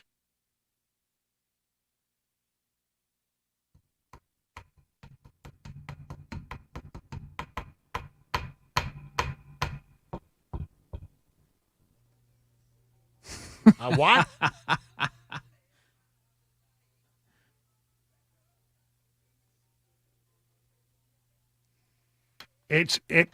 I looked this up. The lyrics to this song are revved up like a deuce. Yes. Another runner in the night, blinded by the light. Revved up like a deuce, another runner in the night. Deuce is what he says, but it sounds like another word. He's got an odd inflection on that word. Yeah, if you listen to the original, it's much clearer what he's actually saying. But, I didn't realize this, because I guess I've never really paid attention, but there's a much more interesting line in that song that kind of gets straight to the point, I thought. That's right.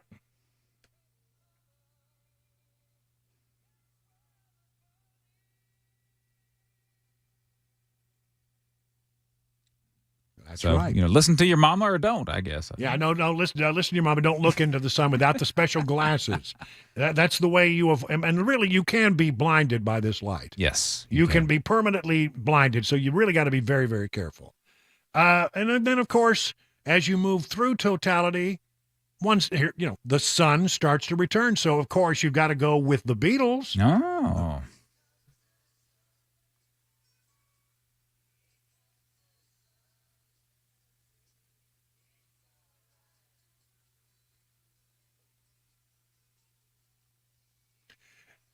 That's George Harrison's, maybe one of his best songs. Really, honestly, when you've been studying the Beatles, and I've studied them endlessly and read everything I can about them, George Harrison didn't start writing songs until very late into the Beatles collaboration, and they never really thought of George Harrison as a decent songwriter. But then he came up with Why My Guitar Gently Weeps, Here Comes the Sun, Something in the Way She Moves. I mean, all of those are maybe some of the best songs the Beatles put out. Yep. And so, Here Comes the Sun, perfect for your Eclipse playlist. But I looked through about a list of several. There's a lot of songs, some obscure songs, some songs are either Pink Floyd songs and others, but I was going for the ones that people would most likely know, the rather iconic songs. One they completely missed. Nobody got it.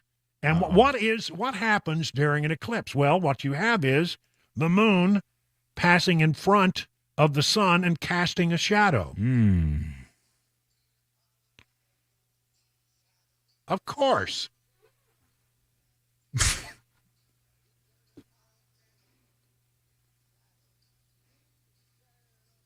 So if you can imagine that in Henderson, Kentucky, Cabana Wife and I will be leaping and hopping in the moon shadow.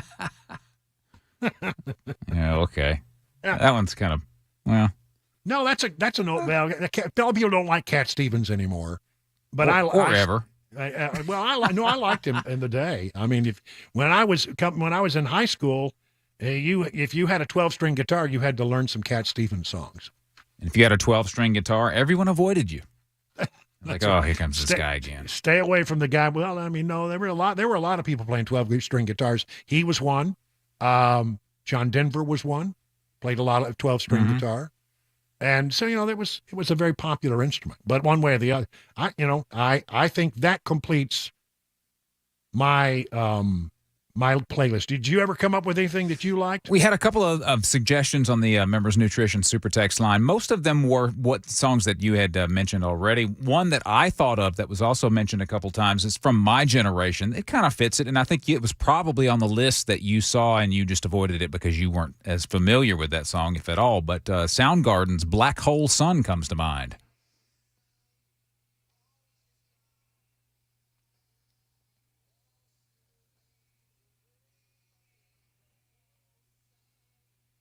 Yeah. Well, you hit a nerve with the Mac Maury. All of a sudden, he's not paying any attention to my songs. But now he's in there grooving. I do like that song. So that's a good one. And then I think Matt Murphy mentioned this one, and you mentioned it briefly as well. But Pink Floyd has got the classic. Really doesn't say a whole lot about the eclipse, but it is entitled Eclipse, and it does mention the moon passing over the sun, I think, at one point.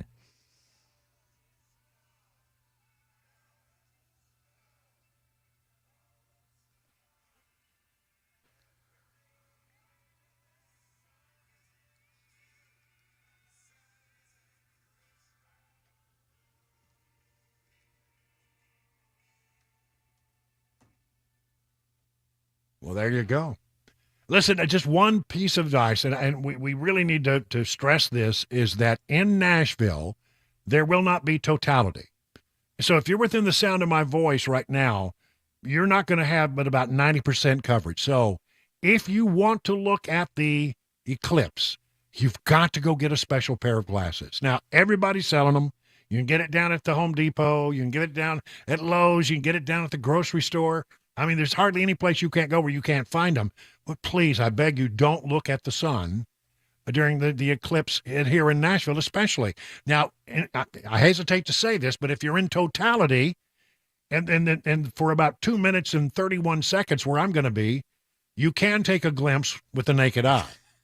But you really probably shouldn't. You really shouldn't. That's right. Somebody will say, well, Wilson says okay. No, not in Nashville, not in our area. To look at the sun, you got to get some of those glasses. And again, that's Monday, and I don't know what time it's happening here. It's 2:01 where I'm going to be, so probably start around 2 o'clock. Yeah, right and it'll be over by the time it happens quick. Yes. I mean, for me, I get 2 minutes and 31 seconds of totality. Oh, wow. The maximum you're going to get is 4 minutes of totality if you're right in the right spot. But here it'll be a very brief thing, but the sun will dim, and you'll only have 10% of the sun shining through. Let's just hope we have some sunshine and the clouds aren't covering it all. Let the sun shine. There's another one. There's another one, yeah. I haven't thought about Aquarius. Add that to my list. Okay. All right. It is now 51 minutes past the hour, 4 o'clock on Super Talk.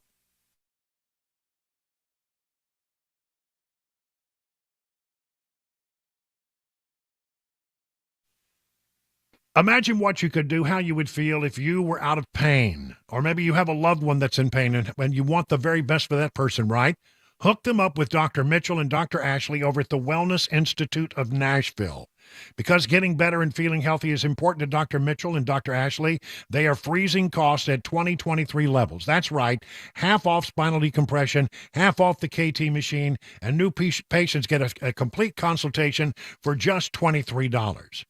That's right, holding at 23 prices, that's a good thing. You get an exam, a consultation, X-rays if needed, or you can bring an MRI. Then you sit down with the doc and you go over what's going on, and then they come up with a plan, a game plan to get you feeling better and get you feeling better as soon as possible. So call Dr. Mitchell and Dr. Ashley to set up your consultation today at 615-246-5009. I'm Brian Wilson, and I put my stamp of approval on the Wellness Institute of Nashville. The guaranteed offer is the easiest way to sell your home. It's really simple. We bring you an all-cash offer. You close in as little as 21 days. No home inspections, no lock boxes, no open houses. Go to markspain.com to get a guaranteed offer and start packing.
5 o'clock, I'm Mac Maury with your top stories. Currently 50 degrees in Nashville right now and expecting lows in the mid-30s tonight. Expect the same tomorrow. We'll get out of this weird, frigid, extended winter weather come the weekend, maybe closer to Sunday night. Traffic complete weather forecast coming up in 5 minutes. The Baltimore bridge collapse crippled a large part of that city's economy. Maryland's governor says it won't return to normal anytime soon. Andy Field with the latest. Some of the scores of ships that should have offloaded in Baltimore were rerouted to New York and New Jersey. Their cargo then shipped by train back to the city, but it was a fraction of the usual port business. The 75 containers that we moved today represents less than 5% of the average number of containers that the port processes daily before the collapse. Maryland Governor Wes Moore says it could be months before they're back to normal. Right now in Tennessee, a former THP trooper has been ordered to pay the victim of a DUI crash $35,000 over a 4-year period. Stephen Lee Brown had whiskey and beer right before crashing into a man early in the morning of June 30th, 2022. Brown was off duty at the time. The victim of that crash, Stephen Lambert, arrived in court to give his victim's impact testimony as he asked the court to award him $168,000 in damages. Lambert, who spent 10 days in a coma, has had several surgeries and currently has to use a walker.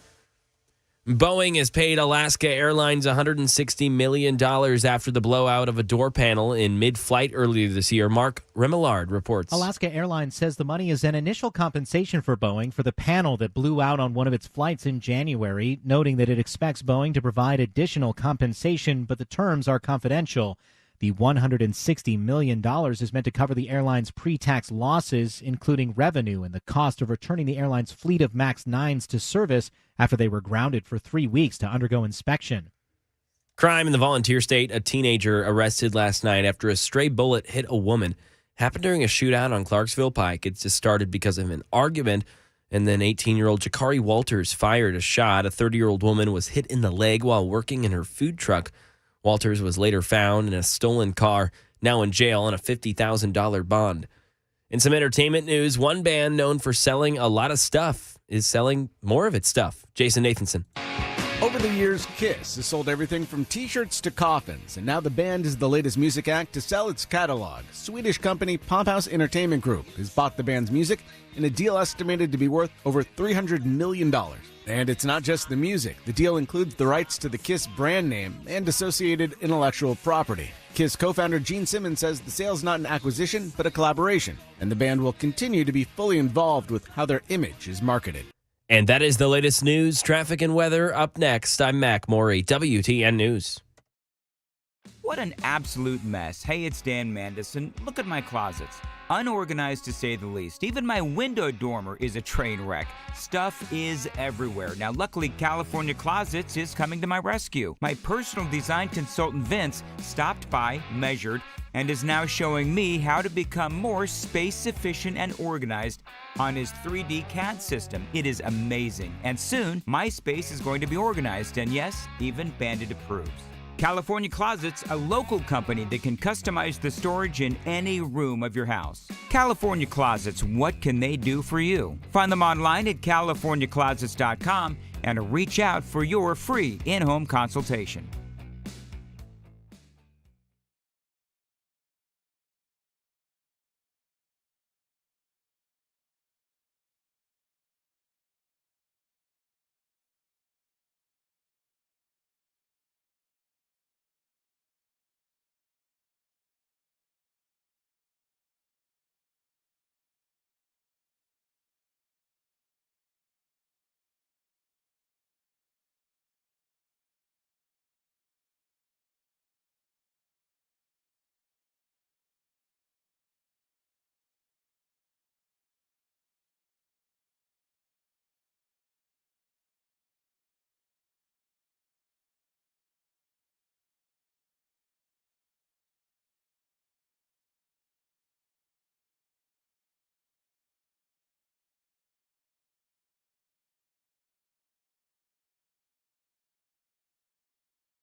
Good afternoon, everybody. 6 minutes past the hour of 5 o'clock, hour number 3 of the drive now underway. We're going to bring you news and information you can use as we get you home safely. Hope you're having a good day. Hope you're staying warm in this chilly weather. And it's going to get cold tonight, almost, I think, to freezing. I wouldn't be surprised if there's frost on the windshield in the morning. It could happen. So, just hang in there. Warmer weather is on the way this weekend. That's what we're told. There was a major story out of Washington today that the President of the United States and Prime Minister Benjamin Netanyahu got on the phone. And they said, well, this is the first time they've gotten together on the phone in some time now. You know, tensions between the Biden administration and the Prime Minister's office are, well, not exactly really good right now. The Biden administration desperately wants Netanyahu to start backing down in the region and end its fight and its attacks on Gaza and against Hamas. But I don't think that they are ready to do that. And I don't think it's in our position to tell them to stop. But the reason that the Biden administration is doing this is because they're under a lot of pressure right now politically. I mean, they're very worried about, 100,000 votes, believe it or not. This is what it really comes down to, 100,000 votes in Michigan. These are Arab American, Muslim Americans who live in Dearborn, who are not happy with the Biden administration right now. And 100,000 people, when they had the Democrat primary there, voted unaffiliated, which was seen as a protest vote. And a message to the Biden administration is you need to quit supporting Israel or we're going to quit supporting you. And so the Biden administration is not looking out for what's in the best interest of United States or the best interest of Israel. It's really looking at what's in the best interest of the Biden campaign right now. Michigan, an important battleground state. Many people believe that without Michigan, President Biden cannot be reelected. So their relationship right now is, I would say, strained. Because Netanyahu just is not going to back down. And that was evidenced by the fact that they conducted in Israel an attack against Syria, and they killed an Iranian general who is thought to be responsible for overseeing the various proxy forces within the region that are attacking Israel. See, everything that goes on with Hamas and Hezbollah and other organizations in the region that are against Israel are funded and backed by Iran. So Israel goes into Syria and takes out the Syrian embassy in Damascus and then kills an Iranian general that is thought to be responsible for overseeing these various proxy forces that are attacking Israel. It was a bold move. It was definitely a big step. And now what you've done is you've inflamed the tension in the region to the point where Iran says we've got to strike back. I bring you this story. From the Express.com. CIA warns Iran will attack Israel within 48 hours as revenge for consulate strike. U.S. intelligence officials have branded Israel's strike on the Iranian consulate in Syria as, quote, reckless and fear a wider war in the Middle East. CIA has warned Israel that Iran will attack the country in the next 48 hours. Israel killed 2 Iranian military commanders with a strike on Tehran's consulate in the Syrian capital of Damascus this week. Iran has vowed that it will take revenge for the attack and is reporting that U.S. intelligence is And now foreign media is reporting that U.S. intelligence is fearful an attack on Israel is imminent. Tehran is said to be planning a combined attack with a rain of drones and missiles fired from its bases at strategic locations inside Israel, according to Al-Mayadeen. This comes after U.S. officials raised fears that Israeli strikes could lead to a wider war in the Middle East. Ralph Goff, a former CIA official who operated in the Middle East, said Israel's strike was reckless, adding the only result in an escalation by Iran and its proxy. Speaking to the New York Times, he added that Israel is trying to hit the Iranian Revolutionary Guard to punish them for ongoing plots to kill or kidnap Israeli Jews around the world.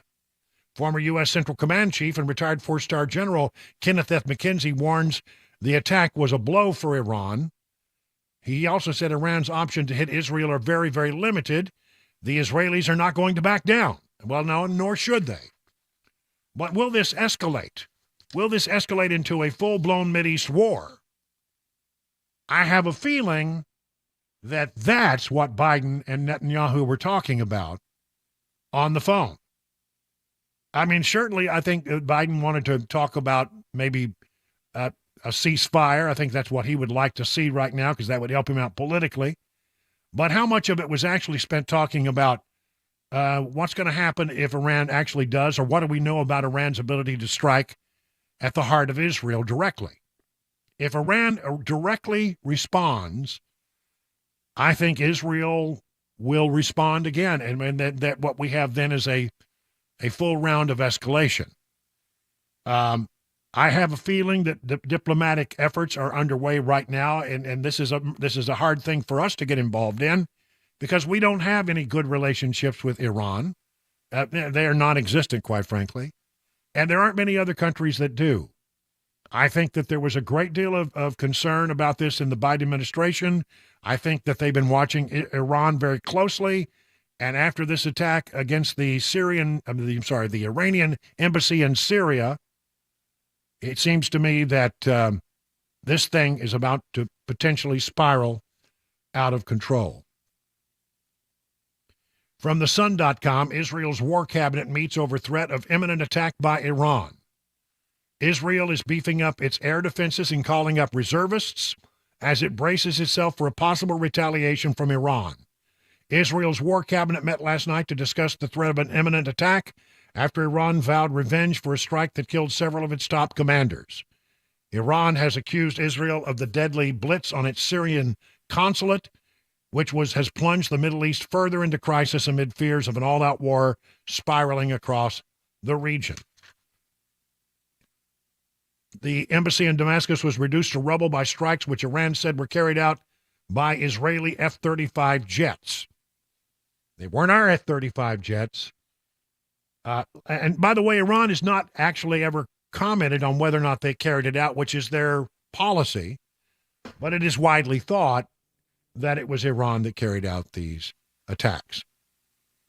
Monday's attack killed 7 senior members of Iran's warped terrorist army, the Islamic Revolutionary Guard Corps, sparking a vengeful response from Tehran.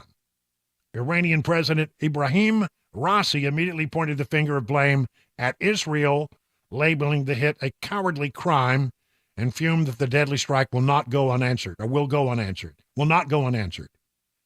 So there you have it. I mean, things are very, very tense in the region right now. And the last thing that the Biden administration wants is an all-out war, because guess what? We're in the middle of it out there. We got a lot of military in the region. We have ships out there in key positions. We have many U.S. soldiers that are in various parts of this region doing work, and certainly we have them in Iraq. Certainly we have them in Syria. We have people everywhere. And if it gets wider, we could easily be dragged into it to defend Israel, which I think, I would hope that we would do. We've always had a sort of an agreement that Israel is our most valued partner in the region, but it's going to get ugly. It has the potential to get very ugly, and at the very least, there could be several salvos fired between the Iranians toward Israel and Israel toward the Iranians. And if that starts, who knows what else might happen. Many people did not like the idea of the attack, but, I say to Benjamin Netanyahu that you need to do what you need to do to lessen the threats against the state of Israel.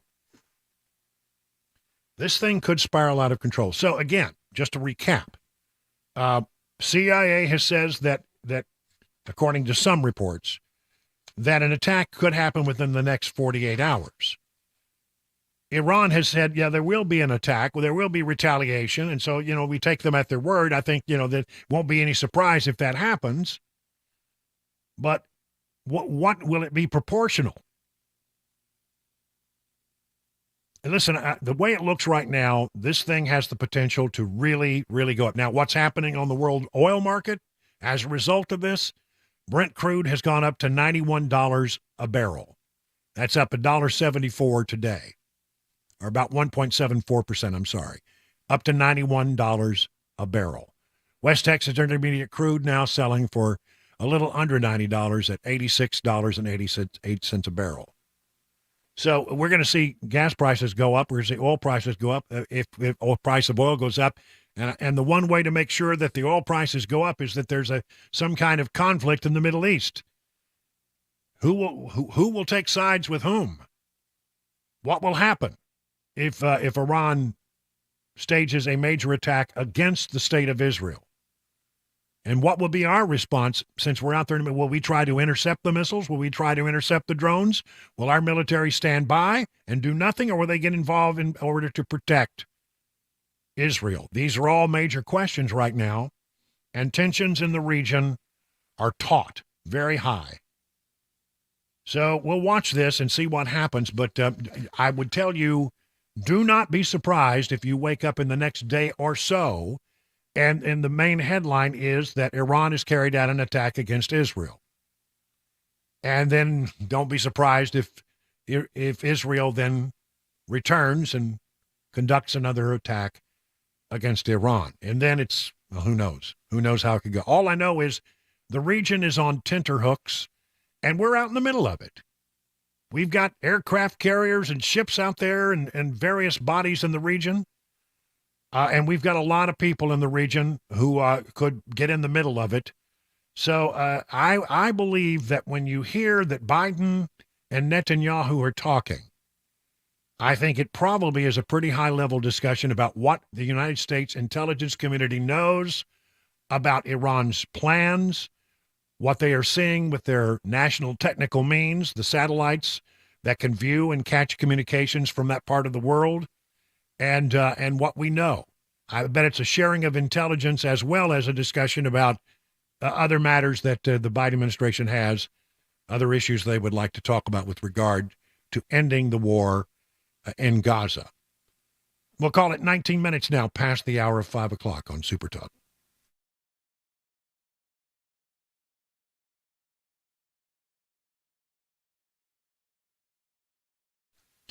One of the things I love most about Genesis Diamonds is the laid-back feel, the vibe, the relaxed feeling you get when you walk in. I mean, there are no commissioned salespeople at Genesis, and never 1 ounce of pressure or intimidation.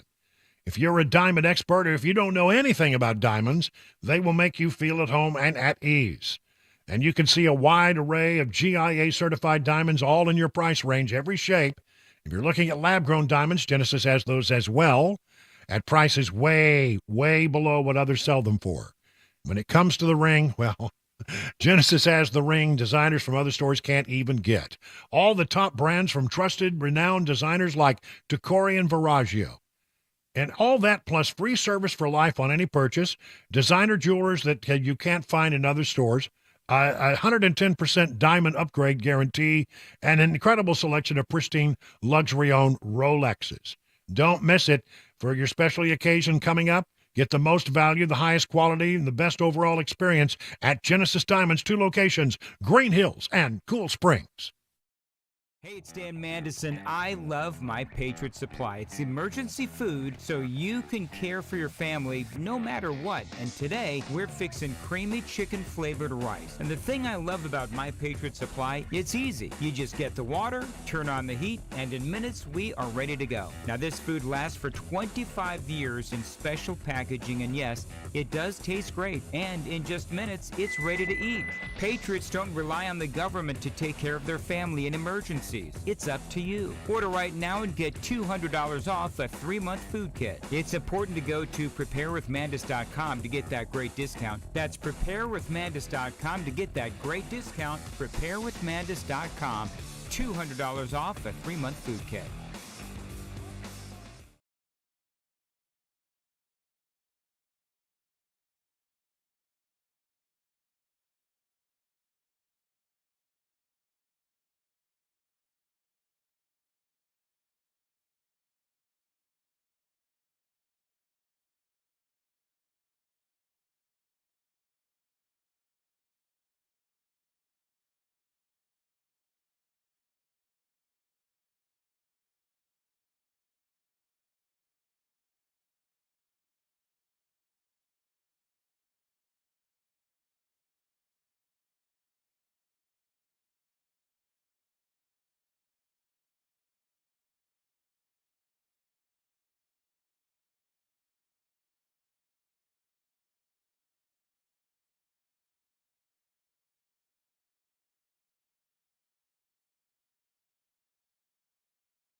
More death in the Israel-Hamas war. A new poll out from Vanderbilt. We'll tell you all about it. 5:30 Super Talk 99.7 WTN.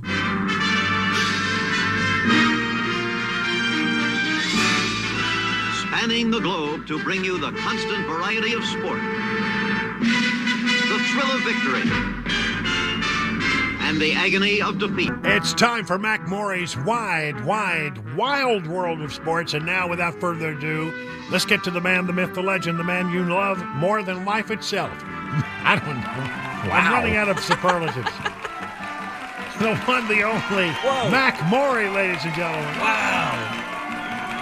I love it. I don't know if I love it more than life itself, but hey, that's how much people love me. I don't know. I just run out of things to say at some point. Hold on, here we go. All right, what do we got today? Well, we've got some news in the baseball world, but first I wanted to pose you guys with a question, give you all the floor in your sports fandom history. Was there ever a time, obviously you've seen franchises in different sports move cities, move stadiums, change names. What was the time that affected you most, whether in a positive or negative way? Weber, Brian, any stories, any anecdotes in your sports fandom where you said, man, I love that they're moving? Except that I know when I was in Washington, D.C. for years and years and years and years and years, they talked about when the Baltimore Colts left and went to went to Indianapolis. Indy. Yeah. I mean, that was one that town, boy, they didn't forget that for a long time. Yeah. I remember that, but other than that, no. I'm just trying to think. The ones that come to my mind off the top of my head are the Montreal Expos. That franchise was in such disarray for so long, and then there were talks about what is it going to do? Is it going to move? Is it going to just fold? So that one was kind of strange. Yeah.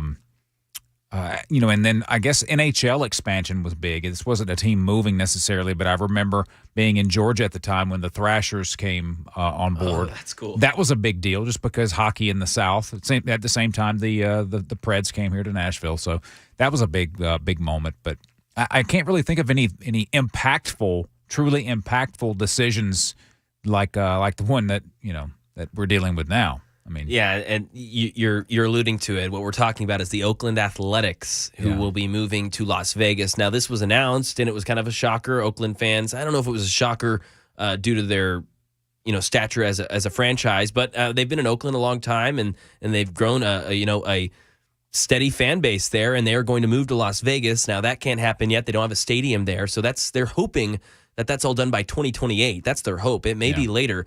So for the next 3 years, they've really got to figure out what it is they're doing. They came to that conclusion today. They're going to be playing at Sutter Health Park, and that is in Sacramento. That's in Sacramento, exactly. Yeah. That is in Sacramento. So they could not reach a deal to stay in Oakland Alameda County Coliseum. I assume just too much money. Couldn't come to any terms with the city and also with the MLB as a whole. And so they're going to a much smaller stadium and a different part of the state, Sutter Health Park. Going to the state capitol, but it's not the same size as that other area. No. Yeah, Oakland much bigger, right across from San Francisco, obviously. And fans are really upset about this. I saw what they did on opening day in Oakland where apparently they tailgated and showed up for opening day, but did not go in the stadium. Wow. So opening day, all the shots, the TV shots, there's like a couple thousand people in the Coliseum. Having a great party in the parking lot, but not watching the game at all. They sent a pretty big message there that they were not happy with that organization. And I don't blame them. No, I don't blame them either. Absolutely. And you're talking about Oakland, their old Coliseum sat up to 63,000 people. The Sutter Health Park seats roughly 14,000. Yeah. Not that the A's ever drew anywhere near close to that. I mean, this was a cookie-cutter stadium built in the late 60s, I think, and it was multi-purpose and that sort of thing. I think, the A's probably only averaged in the mid-20s, I would say. And they had their heyday kind of during the Billy Ball days in the 90s where the whole Moneyball thing came from. Billy Bean. They really had a strong following there and a decent amount of success, but they have their organization has not performed well in recent years, and I think that kind of facilitates them looking for a new home as well. I think they're hoping that a new ballpark in a new city will kind of rejuvenate them as a club. Well, I mean, you look at the Las Vegas Knights. I mean, obviously NHL expansion's a little bit different, but man, that team has taken off. They've have a huge fan base already. It's happened. You look at the Raiders moving to Las Vegas, an amazing stadium that's drawing fans from all over the country and around the world, and building up a fan base there. They're probably dealing with a lot of backlash, just like the same Oakland fans that are dealing with the Raiders dealing with the A's. Why don't we ask them to come to Nashville? It's a good question. I think skip Las Vegas. Come to Nash Vegas. Yeah, I think Nashville wants to be the host of an expansion. They want their own team, and I think that's where they're kind of eyeing, because the MLB, that's inevitable. That's going to happen. Chris, you brought up the average attendance. Last year, it was 10,000 people for the Oakland A's. Not so, good. Yeah. So Sutter Health Park may suffice. It's got enough seats. And they may actually draw more people moving to Sacramento than they did in Oakland. Oh, who knows? MLB team? It'll be a new thing for folks in that area. Yeah. Yeah, but just always sad to see. It's always in the back fans. of your mind, though, if you're in Sacramento, don't get too attached. Yeah, exactly. Exactly. All of a sudden, 3 or 4 years down the line, you're going to these games. You've now developed some sort of relationship. You know these players, and all of a sudden, boop, sorry, we're going to Las Vegas. But I guess the thing is that you could see some great ball games because the other teams are coming to Sacramento. Yeah, 100%. Yeah. So and you have see to the players. You have to think maybe, I don't know what they're planning on doing as far as tickets go and sales, but maybe they'll kind of give folks a really good bargain, maybe charge minor league prices for game tickets instead of the big ticket. I can see that. I don't know that's going to happen, but that might be a reason to get people in the stands at least. I don't know. I want to see them play the Savannah Bananas. That's what. That's great. All right. Yeah, well, we'll leave it right there. 30 minutes past the hour. Time for the news at 5:30.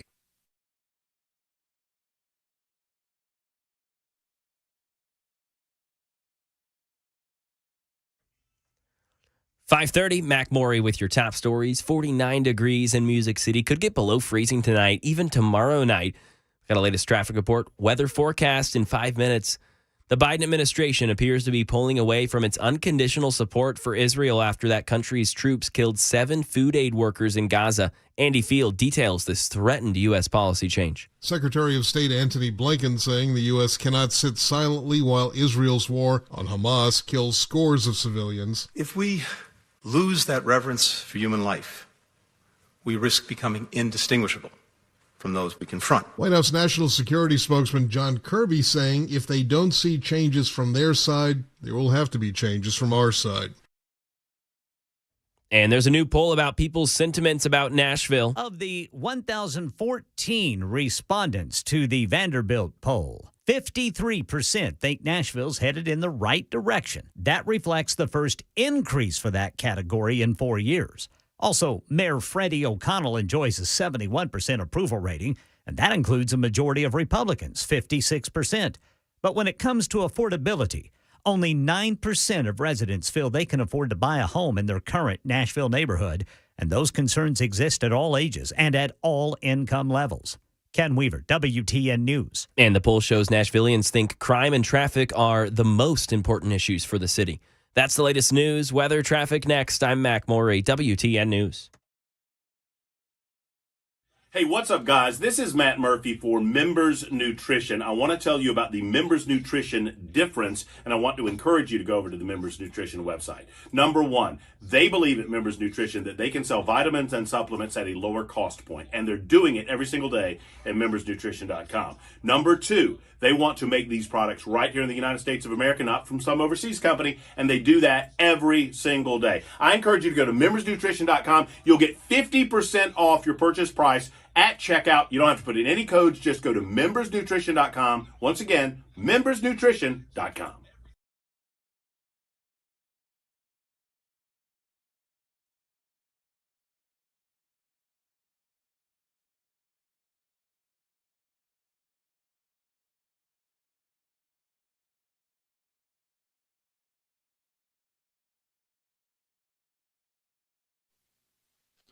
Have you noticed how unreliable things have become these days? Like when someone tells you that thing you want really badly, it'll be ready at 4 p.m., and then it's not. People are really tired of that kind of stuff. And if you've had it with unreliable vehicle repair shops, come to Eurofix. Eurofix turns unreliable into reliable, and Eurofix has your vehicle ready when it's really supposed to be ready, so you're not standing around tapping your toe, wasting your time. Eurofix fixes all European cars with quality that beats the dealer without dealer pricing, and that's because dealer repair shops are designed to pay for virtually all of a dealership's overhead. And that is a lot of money. Why would you want to pay for that? At Eurofix, reliable also means a 3-year nationwide warranty plus a free loaner car with every repair appointment. Make sure you call ahead as loaner cars are very, very popular. If you're tired of unreliable vehicle repair shops, come to where it is reliable. Eurofix, family-owned for 24 years. Call 844-EUROFIX or visit myEurofix.com. That's myEurofix.com.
Good afternoon, everybody. It's 37 minutes past the hour of 5 o'clock on Super Talk 99.7. I'm Brian Wilson, your friend and radio buddy, and you're listening to The Drive, where we try to drive you home safely and then drive home a few salient points and then drive the liberals crazy.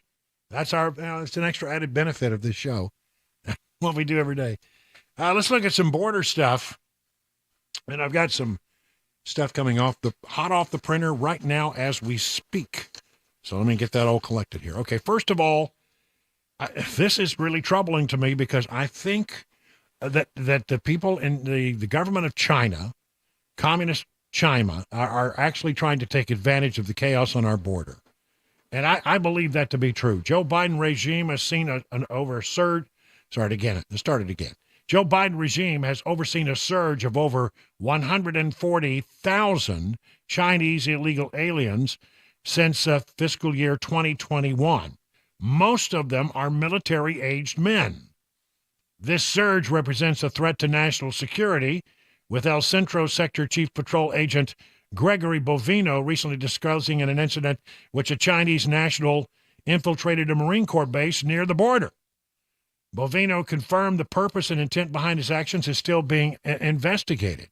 Illegal entries by Chinese migrants rose from 23,471 in 2021 to 27,756 in fiscal year 2022, 53,000 in 2023.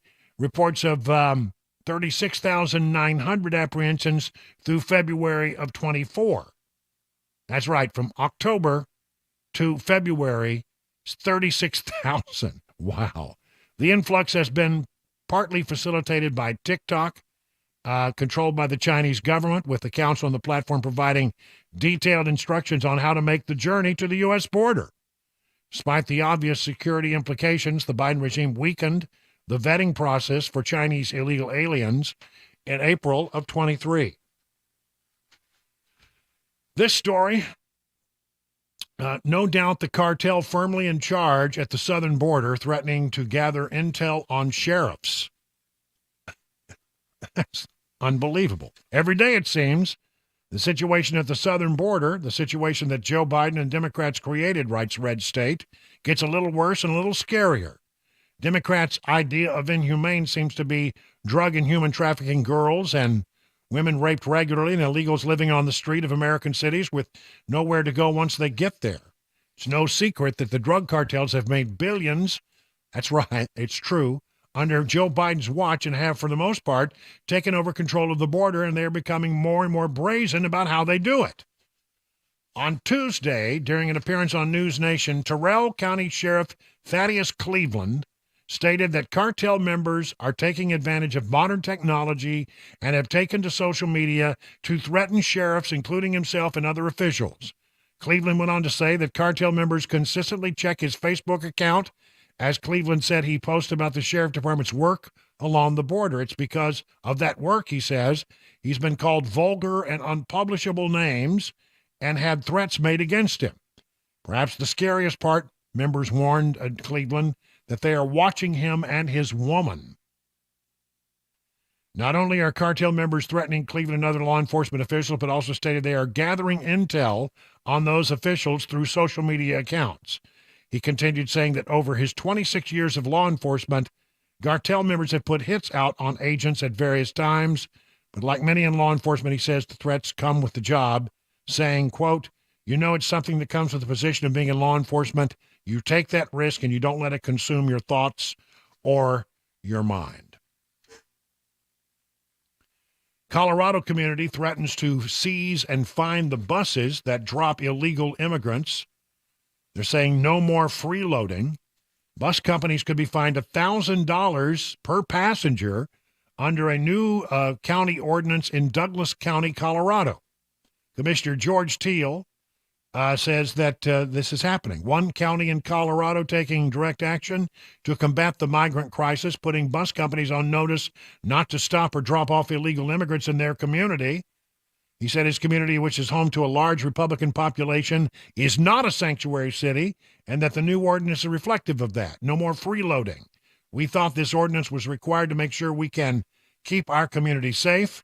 Under the ordinance, buses dropping off commercial passengers in unplanned locations in Douglas County could face up to $1,000 per passenger and bus, may be seized by local law enforcement officials. And then there's one more story that I wanted to get to. Hang on, if I got it here.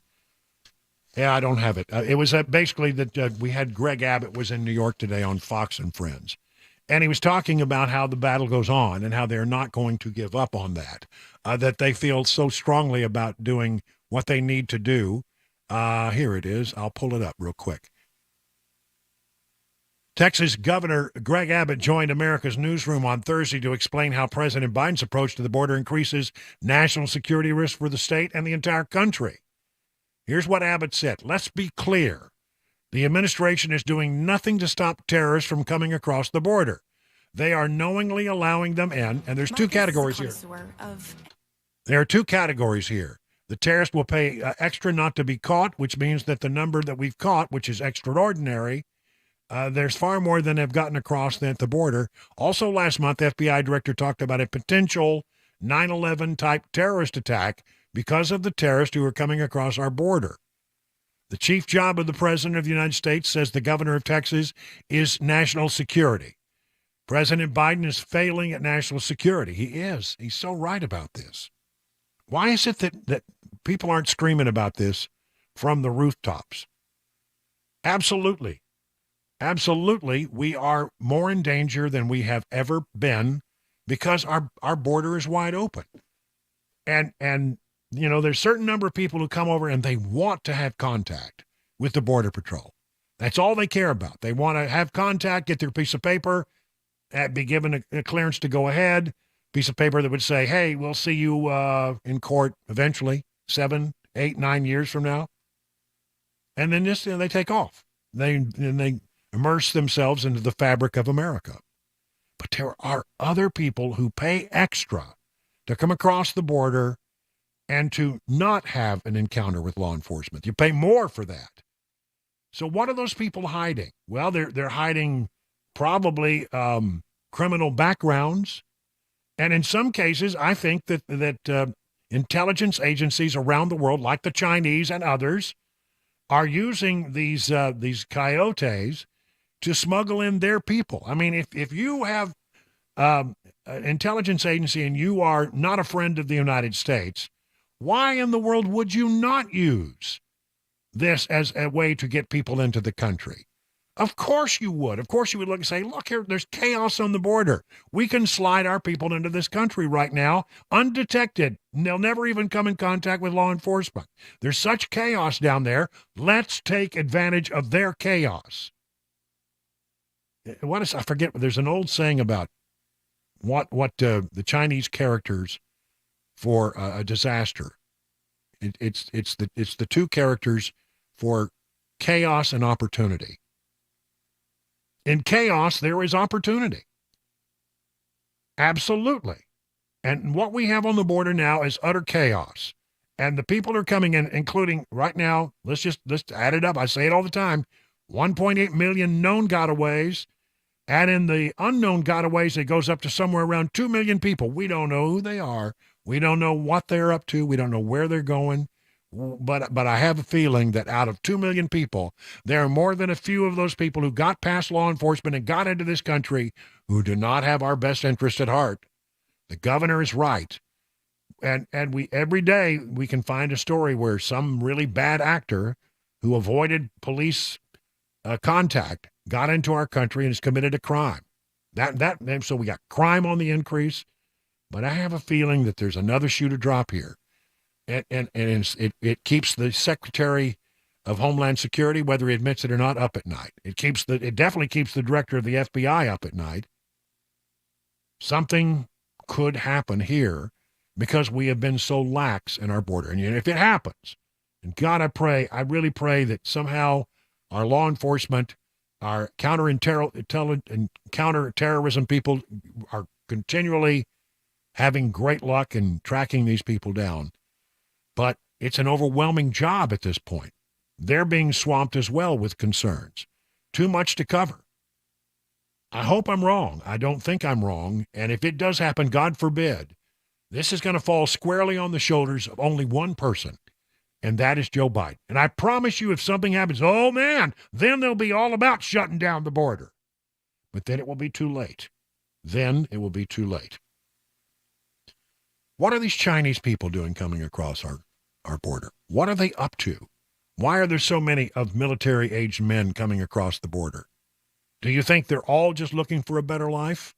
Or could it be that just a few of them are here to do the bidding of the Chinese government?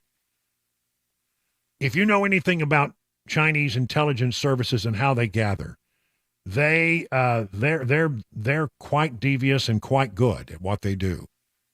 And they have people already who are in this country as ostensibly as Democrats who are doing nothing but spying on the U.S. And they have a very, very vibrant program. I think that they are putting more and more people in this country, sending them to cities all across the nation. Blend in, settle in, wait for your orders. We'll be in touch. That is my great concern, both from the Chinese and from the ISIS-K on down the line. People who want to do us harm are finding their way across the border, and we are, I think we could be in real trouble here. 48 minutes now past the hour of 5 o'clock.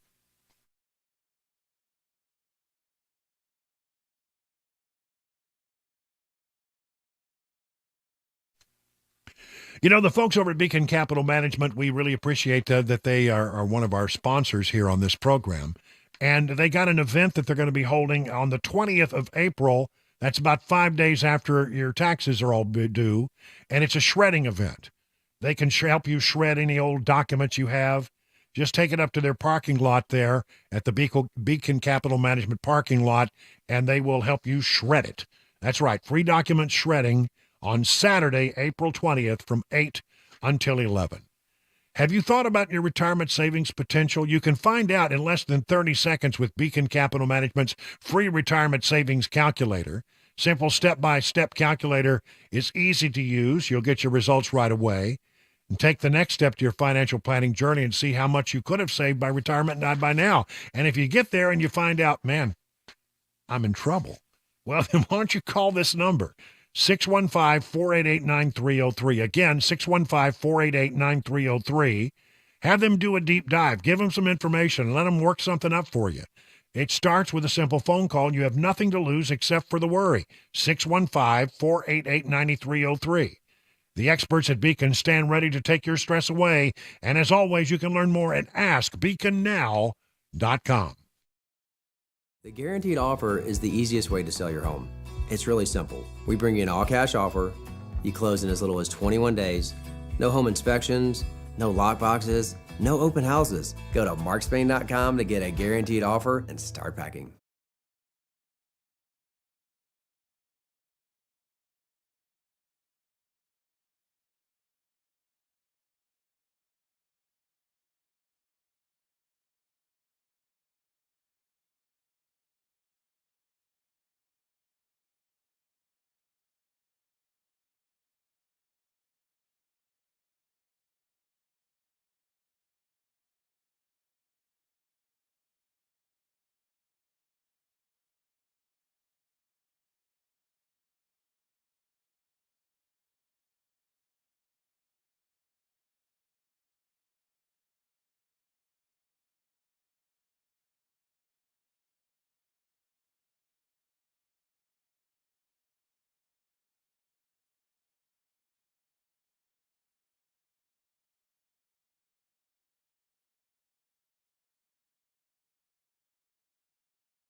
The humanitarian crisis in Gaza growing, a fatality from a tree here in Tennessee, growth in the state, and we've got some band news. It's one that you'll know, I'm sure. 6 o'clock Super Talk, 99.7 WTN. All right, question for both of you guys. What's the tallest building in Nashville? It's not the Batman building, because I know this is a trick question. I know it's not. It is the Batman building. It is? Oh, really? I thought one had just beat it recently. Is that right? I well, thought maybe that's so. true, but I mean, the Batman building is 617 feet tall. Wow. Yeah. Certainly one of the largest. Well, it won't be for very long because. No, it is. According to the Wikipedia page, it is currently still the tallest building. I thought it was. In Tennessee, not just Nashville. Wow, there you go. Oh, wow. How about that? Well, not for long, because by 2027, developer Tony Giratana, I'm sorry, I cannot say this name. Giratana, I believe is right. Giratana. He's just secured a $233 million financing for a building that will be 133 feet taller than the Batman building. Wow. 750 feet, 60 stories high, down on Church Street. It will be the tallest building in Nashville when completed, and they think it'll be completed in 2027, not that far from now. Interesting, because it's almost double the stories. The Batman building's only 33 stories, because the upper part of it is, not usable space. That's right. Well, there you go, 60 stories and 750 feet into the air. It will be quite a striking figure against Nashville's growing skyline. 57 minutes now past the hour of 5 o'clock on Super Talk 99.7.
The guaranteed offer is the easiest way to sell your home. It's really simple. We bring you an all-cash offer. You close in as little as 21 days. No home inspections, no lock boxes, no open houses. Go to markspain.com to get a guaranteed offer and start packing. Hey, it's Dan Mandison. I love My Patriot Supply. It's emergency food so you can care for your family no matter what. And today, we're fixing creamy chicken flavored rice. And the thing I love about My Patriot Supply, it's easy. You just get the water, turn on the heat, and in minutes, we are ready to go. Now, this food lasts for 25 years in special packaging, and yes, it does taste great. And in just minutes, it's ready to eat. Patriots don't rely on the government to take care of their family in emergencies. Tennessee's. It's up to you. Order right now and get $200 off a 3-month food kit. It's important to go to preparewithmandis.com to get that great discount. That's preparewithmandis.com to get that great discount. Preparewithmandis.com. 6 o'clock, I'm Mac Maury with your top stories. Currently 48 degrees in Nashville, lows in the mid-30s tonight and tomorrow. Could see it tick down below freezing. Traffic, weather forecast headed your way 5 minutes. The humanitarian crisis in Gaza is growing. UNICEF spokeswoman Tess Ingram on the ground there. She says hundreds of children are now being treated for malnutrition. She describes the condition of one 7-year-old boy named Omar. He was brought by his grandmother because he happened to be separated from both of his parents. He had been stuck in the north on his own and eating grass. And he was so sick and in so much pain. Doctors believe Omar will make a full recovery. Ingram continued saying that while walking through Rafah, you can hear and smell the war, saying it's, quote, inescapable. Back here in Tennessee right now, a person died yesterday after a tree fell on them. It happened on Garrison Springs Road around 5 o'clock. Williamson County Fire said workers were clearing land when a tree fell on the victim. First responders tried CPR on the scene. That victim later died at Williamson County Medical Center. In growth here in Tennessee, get ready for another crane in downtown Nashville. A key hurdle is out of the way for a developer proposing Tennessee's tallest skyscraper to be built in downtown Nashville. Money. News 2 says developer Tony Giarratana has secured $232 million in financing for a 60-story mixed-use development, 1010 Tower on Church Street. It's to be completed in 3 years. 1010 will be 750 feet tall with 140 condos atop 360 apartments, 500 parking spaces, including 121 parking spaces for a new YMCA to be developed next door. Ken Weaver, WTN News.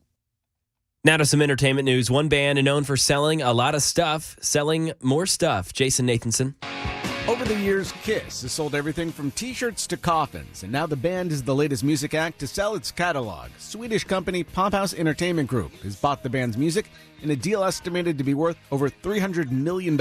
And it's not just the music. The deal includes the rights to the Kiss brand name and associated intellectual property. Kiss co-founder Gene Simmons says the sale's not an acquisition, but a collaboration, and the band will continue to be fully involved with how their image is marketed. And that is the latest news. Traffic and weather on the way. I'm Mac Maury, WTN News. The guaranteed offer is the easiest way to sell your home. It's really simple. We bring you an all-cash offer. You close in as little as 21 days. No home inspections, no lockboxes, no open houses. Go to markspain.com to get a guaranteed offer and start packing.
It's 6 minutes past the hour of 6 o'clock. Good evening, everyone.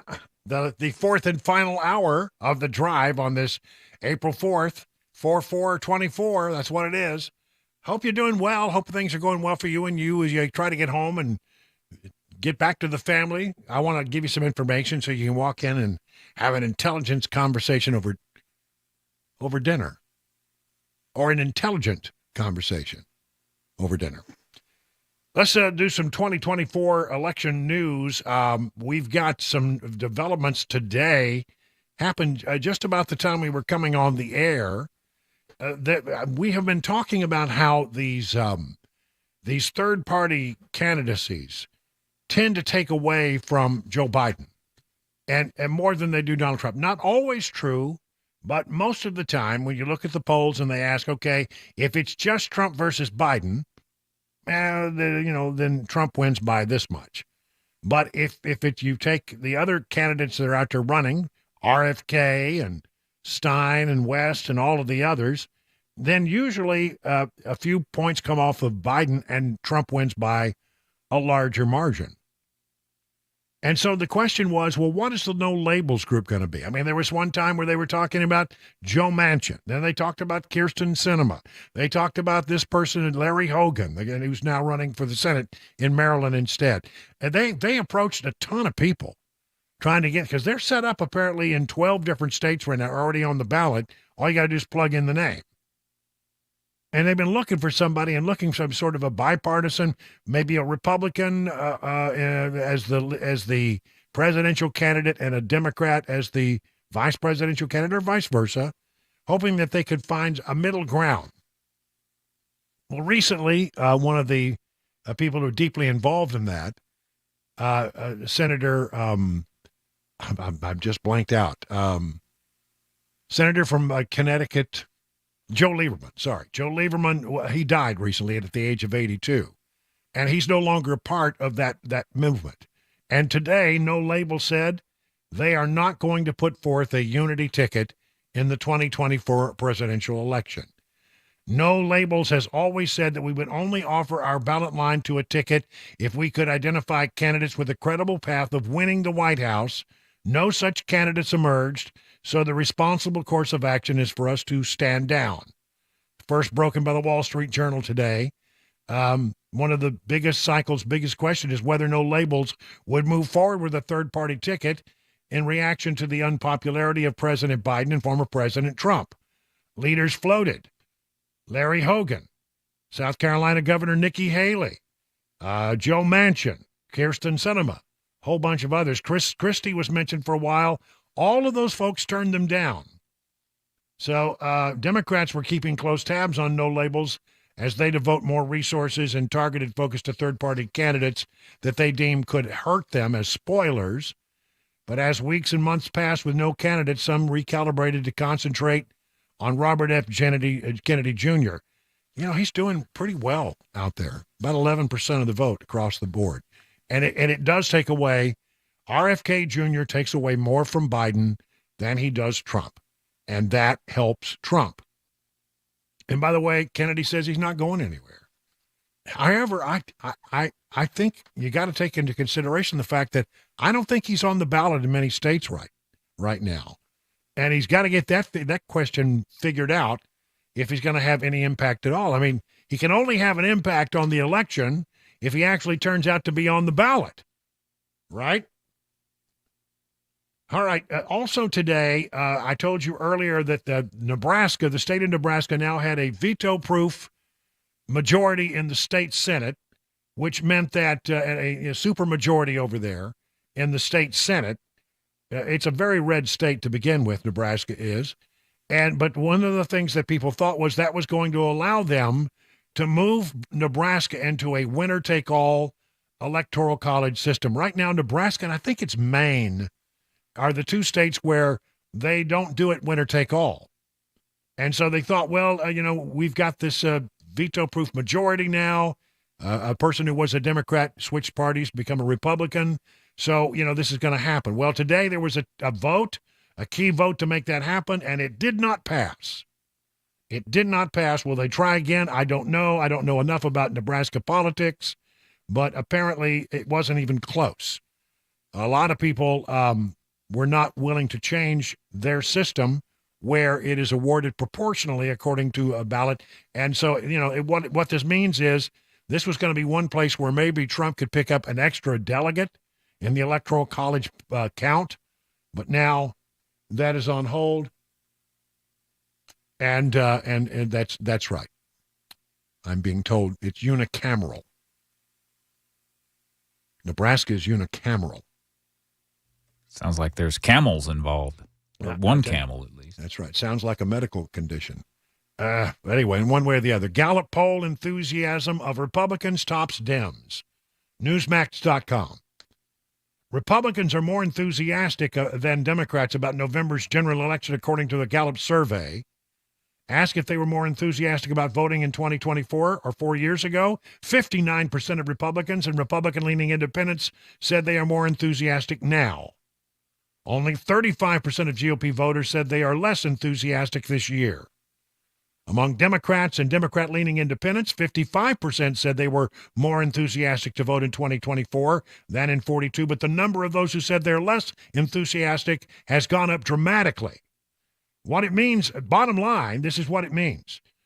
Republicans hold an 11-point lead over Democrats in net enthusiasm. This is called the enthusiasm gap. Republicans are more enthusiastic about voting than are Democrats.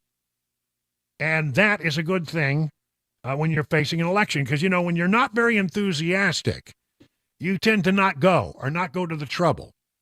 I mean, the Democrats, golly, have they got problems right now? The electorate, the Democrat electorate, is not enthusiastic about the elections. Blacks and Hispanics in the Democratic fold are leaving in droves for the Republican Party. I mean, Donald Trump is going to get more black votes and more Hispanic votes than probably any Republican president in history. It could easily be that.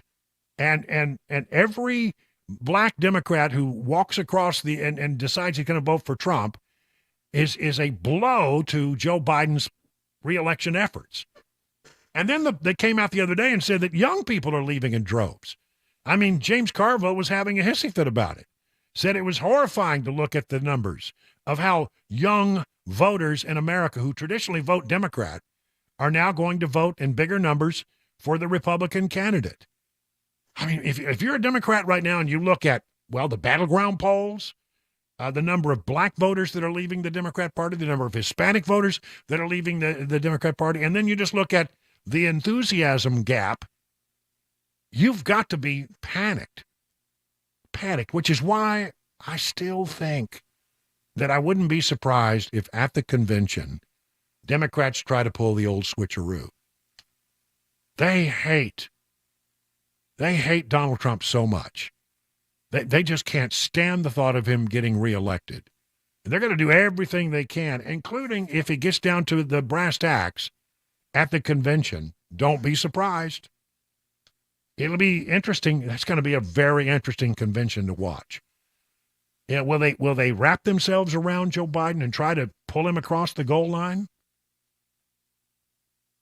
If I were a Democrat, I would be very, very dismal about my prospects. Marist poll. Here's another one. Independents are swinging toward Donald Trump in a huge way. Independent voters have swung 28 points away from President Joe Biden and toward President Donald Trump since 2020. This according to an NPR Marist poll. The dramatic shift over 4 years is terrible news for Biden's reelection campaign, which is facing dreadful polling numbers on nearly all fronts. During the course of Biden's presidency, the poll found Biden's approval among independents went down 12 points, and Trump's approval shot up 16 points. Add to that the battleground polls. What we told you about yesterday, I'm not going to go through them again, but oh my gosh. The battleground polls are looking 6 out of 7. He's leading. Trump is leading. Biden. In only one is it tied, and that would be Pennsylvania. I mean, the battleground polls have been a little bit all over the place, but I mean, they have never consistently been in favor of Joe Biden. Will they tighten? Yeah, they're going to tighten. There's no doubt about it. They will absolutely tighten in the days going forward, and they're going to tighten as we go forward. I looked at the Real Clear Politics polls today. There's nothing much out there. I mean, what I'm seeing developing out there on the horizon is an election where Joe Biden wins the popular vote, but it will be Donald Trump that has the Electoral College math to his advantage. He will, I think, secure well more than 270 Electoral College votes, which you need to become the president of the United States. It really looks that way right now. It looks like that's sort of where we're headed. Will it tighten? Yes, it will tighten. But at this point, from now on, really, we're not going to pay too much attention to the general population vote numbers because they don't mean anything. It's really going to be a focus on battleground states, that's where it's going to happen. And Trump right now, as I said, leading in 6 out of 7 battleground states. That is a very good thing. That is a very good thing. One other 2024 election update item. The Senate map has become more dangerous for Democrats because yesterday, Nevada, a key Senate race in Nevada, was put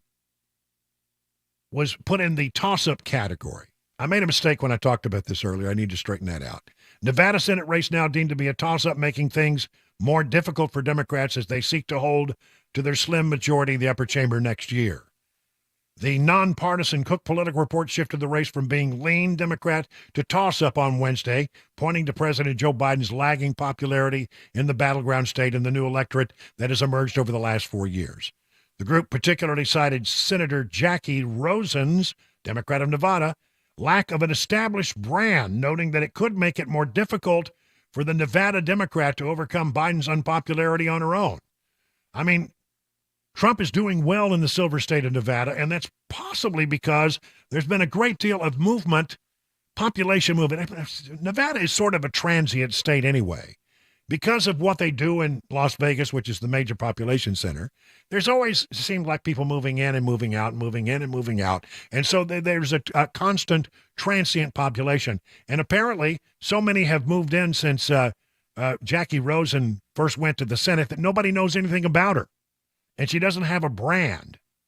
And so they're now looking at this and they're saying it's a toss-up rate. It was lean Democrat, and that makes it more difficult. It's going to be difficult for Democrats to hold on to the Senate. I believe the math just falls in the direction of Republicans this time because there are more Democrats seeking re-election right now than there are Republicans. Just the way it fell. Just the way it fell. You know, 1/3 of the Senate is up every 2 years. And the way it fell this time, the Democrats are trying to protect a lot more seats than are Republicans. And there are people out there who, if you look at the Senate polls, right now, I think it's pretty clear that the Senate, if things hold the way the polls are suggesting they are, they will actually, the Republicans will take the Senate. I don't know that they'll be able to hold on to the House. I'm very concerned about the House. The margins there are so thin. We can only pray that Donald Trump has long coattails. That's what you need. Long coattails that will help other candidates down ballot.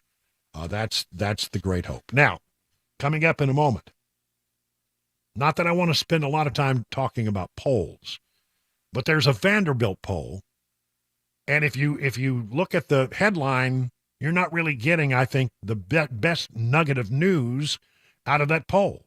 And I'll tell you what I think the most important nugget in that poll is, and it has to do with crime in Nashville. Right now, 20 minutes past the hour at 6 o'clock. What an absolute mess. Hey, it's Dan Mandison. Look at my closets. Unorganized to say the least. Even my window dormer is a train wreck. Stuff is everywhere. Now, luckily, California Closets is coming to my rescue. My personal design consultant, Vince, stopped by, measured, and is now showing me how to become more space efficient and organized on his 3D CAD system. It is amazing. And soon, my space is going to be organized, and yes, even Bandit approves. California Closets, a local company that can customize the storage in any room of your house. California Closets, what can they do for you? Find them online at californiaclosets.com and reach out for your free in-home consultation.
Nebraska is unicameral.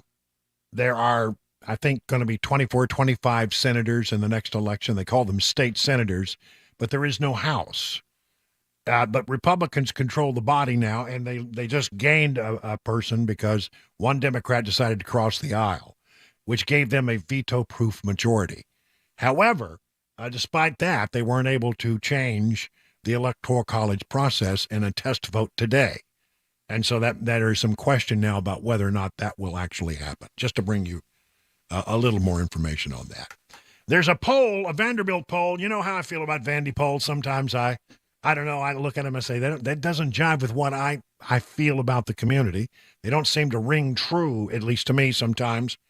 And if you look at the headlines of this Vandy poll, there's a lot of stuff in there that, sort of glossy stuff. Here's the Tennesseans' take on it. Vanderbilt poll, Nashville transit referendum, Mayor Freddie O'Connell see majority support. That's the headline they drew from it. 1,000 people. It's surveyed between March 1st and March 21st.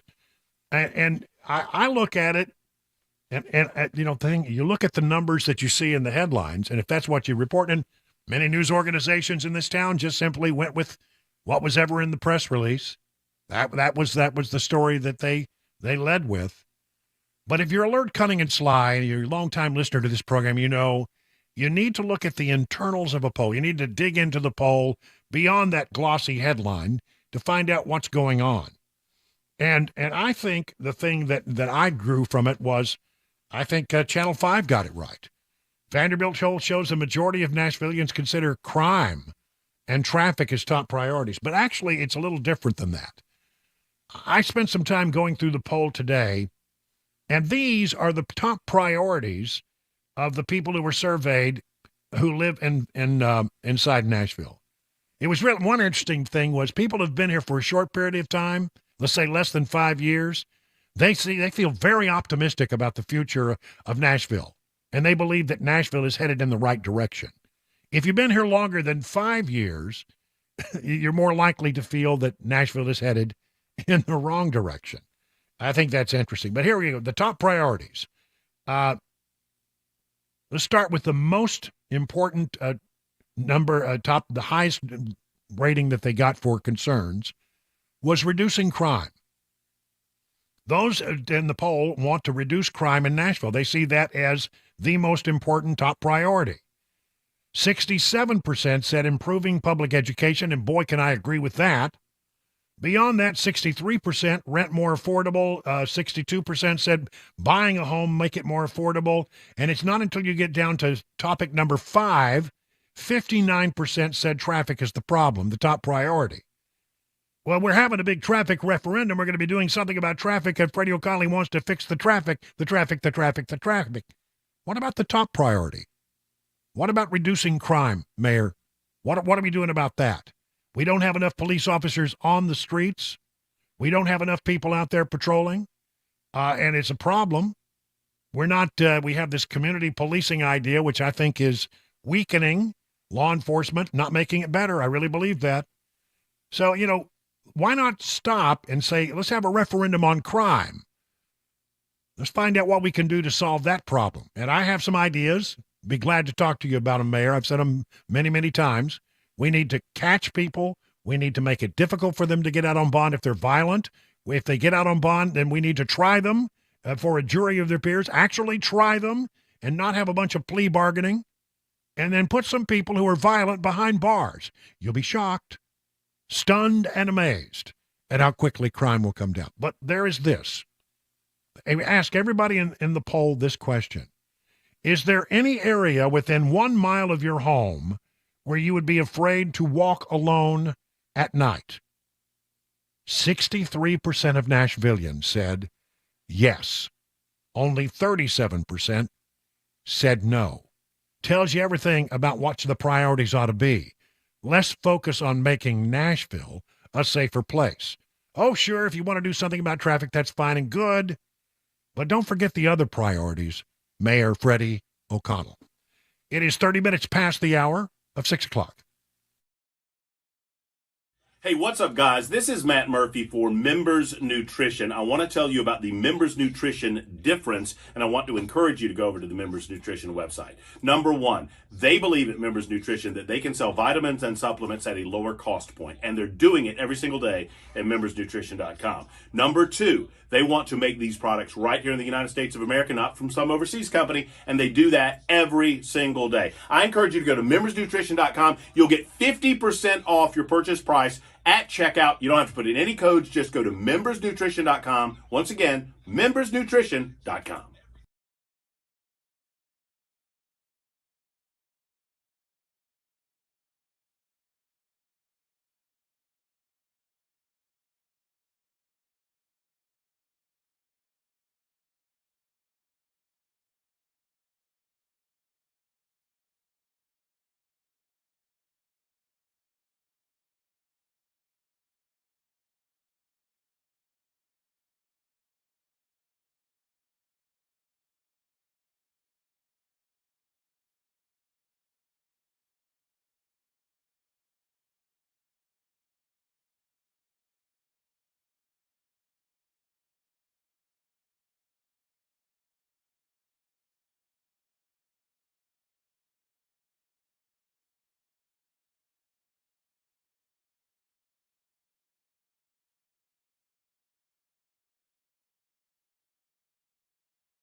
37 minutes now past the hour of 6 o'clock on Super Talk 99.7. I'm Brian Wilson, and this is the last little bit of our show for Thursday before we do the news at 7 and then hand it over to Mark Levin, the great one. Thank you so much for listening. Greatly appreciate the vast listenership of this radio station. You keep me going, and we really do appreciate you. I want you to know that we never take you for granted. We are nothing without you. Let me go through. Well, first of all, I just want to mention that you may hear some little yips in the background. Oh, yeah? Well, normally Grogu comes to work with me and she sleeps on the couch behind me. She's usually very quiet. And usually during, when the break I need to go, take a rest stop, and I go over and I drop her off in the house.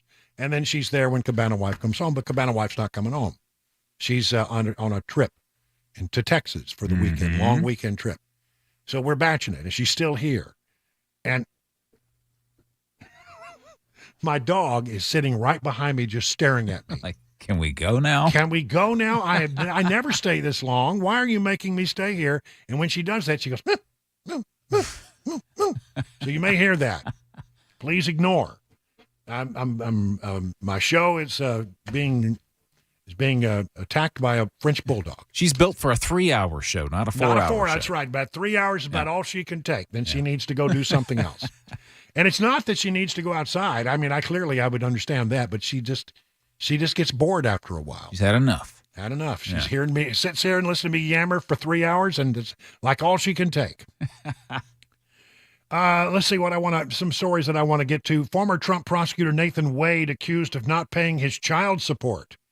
From the Epic Times, the former special prosecutor who is involved in the Georgia election case, this is Fannie Willis's lover, has now been accused of not paying child support. Let's see, go on. Last month, Nathan Wade resigned from the Trump election case after Fulton County Judge McAfee gave Fulton County District Attorney Fannie Willis the ultimatum to either remove herself or Wade from the case. It came in response to allegations that Ms. Willis and Mr. Wade engaged in a clandestine relationship during the case, which the pair ultimately confirmed. Mr. Wade's estranged wife, Jocelyn, accused him of failing to pay child support and more than $4,000 in her urgent medical procedure, according to divorce filings submitted in Cobb County, Georgia. Well, I mean, the guy was getting paid $650,000, and he's behind in child support? Come on. Really? Honestly? Anyway, he says that the sudden cessation of support for their child means that she has an income of less than $1,000 a month, and she can't work due to a poor health condition. All right. Latest on that. That situation just continues to be something of a soap opera, doesn't it? The Bloomberg organization, according to RedState.com, ran an analysis of our national debt. They ran not one, not 1,000, not 10,000, not 100,000, but 1 million different computer scenarios of how our debt could be resolved. I mean, how it would go if it is left where we pay the principal on the debt. Bloomberg reported that it concluded 1 million simulations on the U.S. debt outlook and found that 88% of them show that borrowing is on an unsustainable path. The findings come after a forecast by the Congressional Budget Office that indicates the national debt will grow to an astonishing $54 trillion in the next decade, the result of an aging population and rising federal health care costs. Higher interest rates are also compounding the pain of higher debt. We can't do it. We can't do it anymore. It's just an ugly situation. So they ran 1 million different scenarios, and 88% of them showed that borrowing is on an unsustainable path. I think we all knew that. But I'd like to know more about the 22% that say that they're not on a, I don't know. How in the world did you come to that conclusion? The folks over at the Wall Street Journal have done a study about food, and how far does $100 go? And they looked at where $100 would take you in 2019, and then they looked at where $100 in groceries would take you today. And basically, if you want to have the same baskets of groceries that $100 would buy you in 2019, you would today pay $137. That's right, $137. So that means basically if you've got $100 to feed your family, or $100 to put down on food, that right now you're getting $37 less groceries than you did back in 2019. Pretty ugly. Pretty ugly. 5 years of food inflation. Cooking oil up 54% in that time period. Beef up 51%. Fruit snacks. Everybody love a good fruit snack. Up 77%. Mayonnaise up 50%. Applesauce 51%. The bottom line is your dollar doesn't go as far as it once did. And food has gone up dramatically, and it doesn't seem to come down. And there's the other thing. Biden is all up in the business world's chilly about the fact that there's shrinkflation going on. He doesn't seem to understand. He's so dumb. He doesn't understand that is only one option that you have. If you're a company out there and you're making a product and you've been hit by inflation and higher cost for transportation of your goods and services, or maybe it has something to do with your labor costs have gone up, all those things are true. And so what do? Are you just going to absorb that cost as your company? If you're out there making blivets, no, you're not. If you're making blivets out there and your costs have gone up, you're going to find a way to pass it off, or make it look like you're getting the same amount of blivets in a package, but you're really not. That's shrinkflation. So we can keep the price the same and shrink the amount of product that you're getting, or we can increase the price and lose market share. Either way, it's not great. And people are they trying to pull a fast one on you? Well, they're just trying to stay in business without making the cost of your goods and services go up. Yeah, you're going to get less, but you're not going to pay more. Would you rather pay more and get the same amount? I mean, there's no good option here. But the thing he seems to not understand is it's his economic policies that have caused inflation to go through the roof. And therefore, if there is shrinkflation, it's his fault. It's only the market trying to respond to the pressures that the market feels right now. It's dumb. I don't know. I enter this discussion with a bit of trepidation because I know that I'm going to say these stories and a lot of people are going to say, there it is. There it is. There's the next COVID. And I don't know that that's true. It may be, but I don't know that that's true. I think that probably this is something we need to be a little concerned about. And it's the avian flu, the bird flu outbreak. I know. I hear you. I know what you're saying. There it is. Well, things are not going well for Biden. Release the avian flu. But I'll tell you what I know about it, okay? Earlier this week, news broke that the first human case of avian influenza, commonly known as bird flu, has been detected in Texas. The second since an infection was reported in Colorado in 2022. The Centers for Disease Control and Prevention and the Texas Department of State Health Services confirmed that the patient in Texas was in direct contact with dairy cattle thought to be infected with the bird flu, but stressed that it is rare for the disease to spread from one human to another.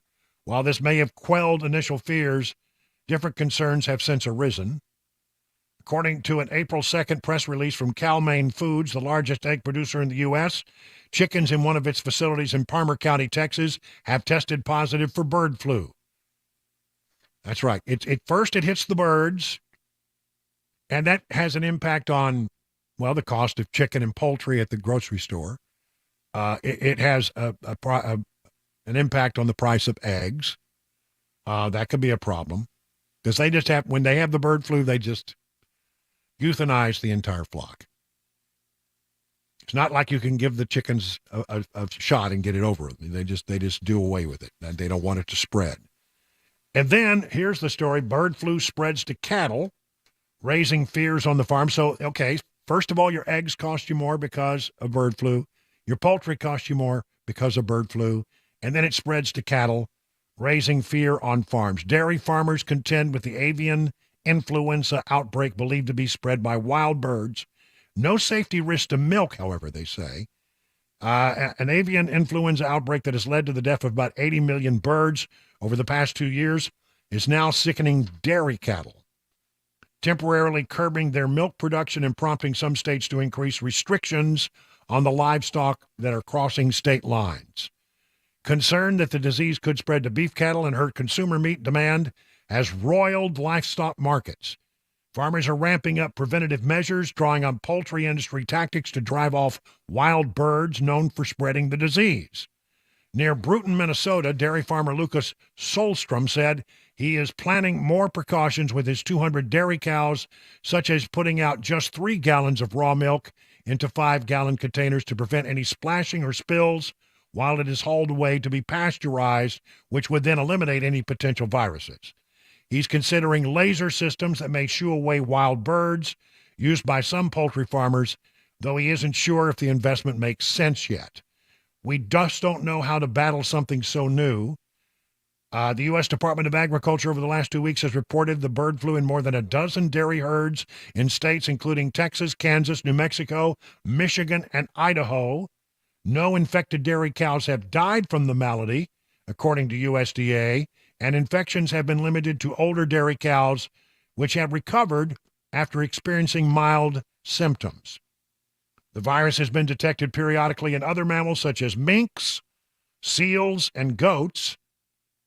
The disease has not yet been confirmed in beef cattle, so we'll hope that dairy cows are the real concern right now. Avian influenza has long threatened the poultry and egg industry with nearly a 100% mortality rate on chickens. Farms destroy entire flocks after a single case is detected to prevent the disease from spreading. Wild birds, it's the ducks and the geese, are credited with asymptomatically spreading to the disease, which is contagious enough that dropping blown into a barn vent can cause an outbreak. So there you have it. I mean, I don't know a great deal about it, but I do know that they're concerned about it. Apparently, it doesn't hurt. If humans get sick with the bird flu, apparently it's very difficult to spread from person to person. So there's a little bit of good news. And finally, just a reminder that next Monday at about 2:00, we have the thing that we've been talking about for some time now. Ladies and gentlemen, we're talking about total eclipse of the sun. That's right, the total eclipse of the sun. Everything you need to know. The moon will line up perfectly with the Earth and the sun at midday, blotting out sunlight. The full eclipse will last longer than usual because the moon will be just 223,000 miles from Earth. It's just right up the street. I mean, just around the corner. Yeah. One of the year's closest approaches. The closer the moon to the Earth, the bigger it is in the sky from our perspective, resulting in especially long and intense periods of sun-blocked darkness. Here in Nashville, 90% totality. 90% of the sun will be covered, and you can't look at it directly without special glasses. 6:50 now.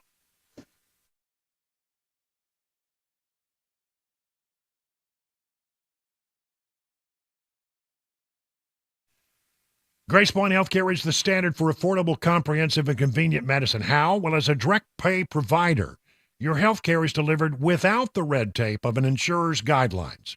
Smart Care plans make it even more affordable. Starting at $69 a month, you get free office visits and free basic labs for the entire year. Now, Grace Point identifies and treats the root causes of a condition, not just the symptoms, using a comprehensive and functional approach. And by usually seeing you the same or the next day, you're treated at your convenience. Isn't that nice? Grace Point Healthcare, affordable, comprehensive, and convenient medicine delivered the old-fashioned way. They are located on Main Street in Franklin. Here's the number, 615-599-6868. That's 599-6868 to set up an appointment.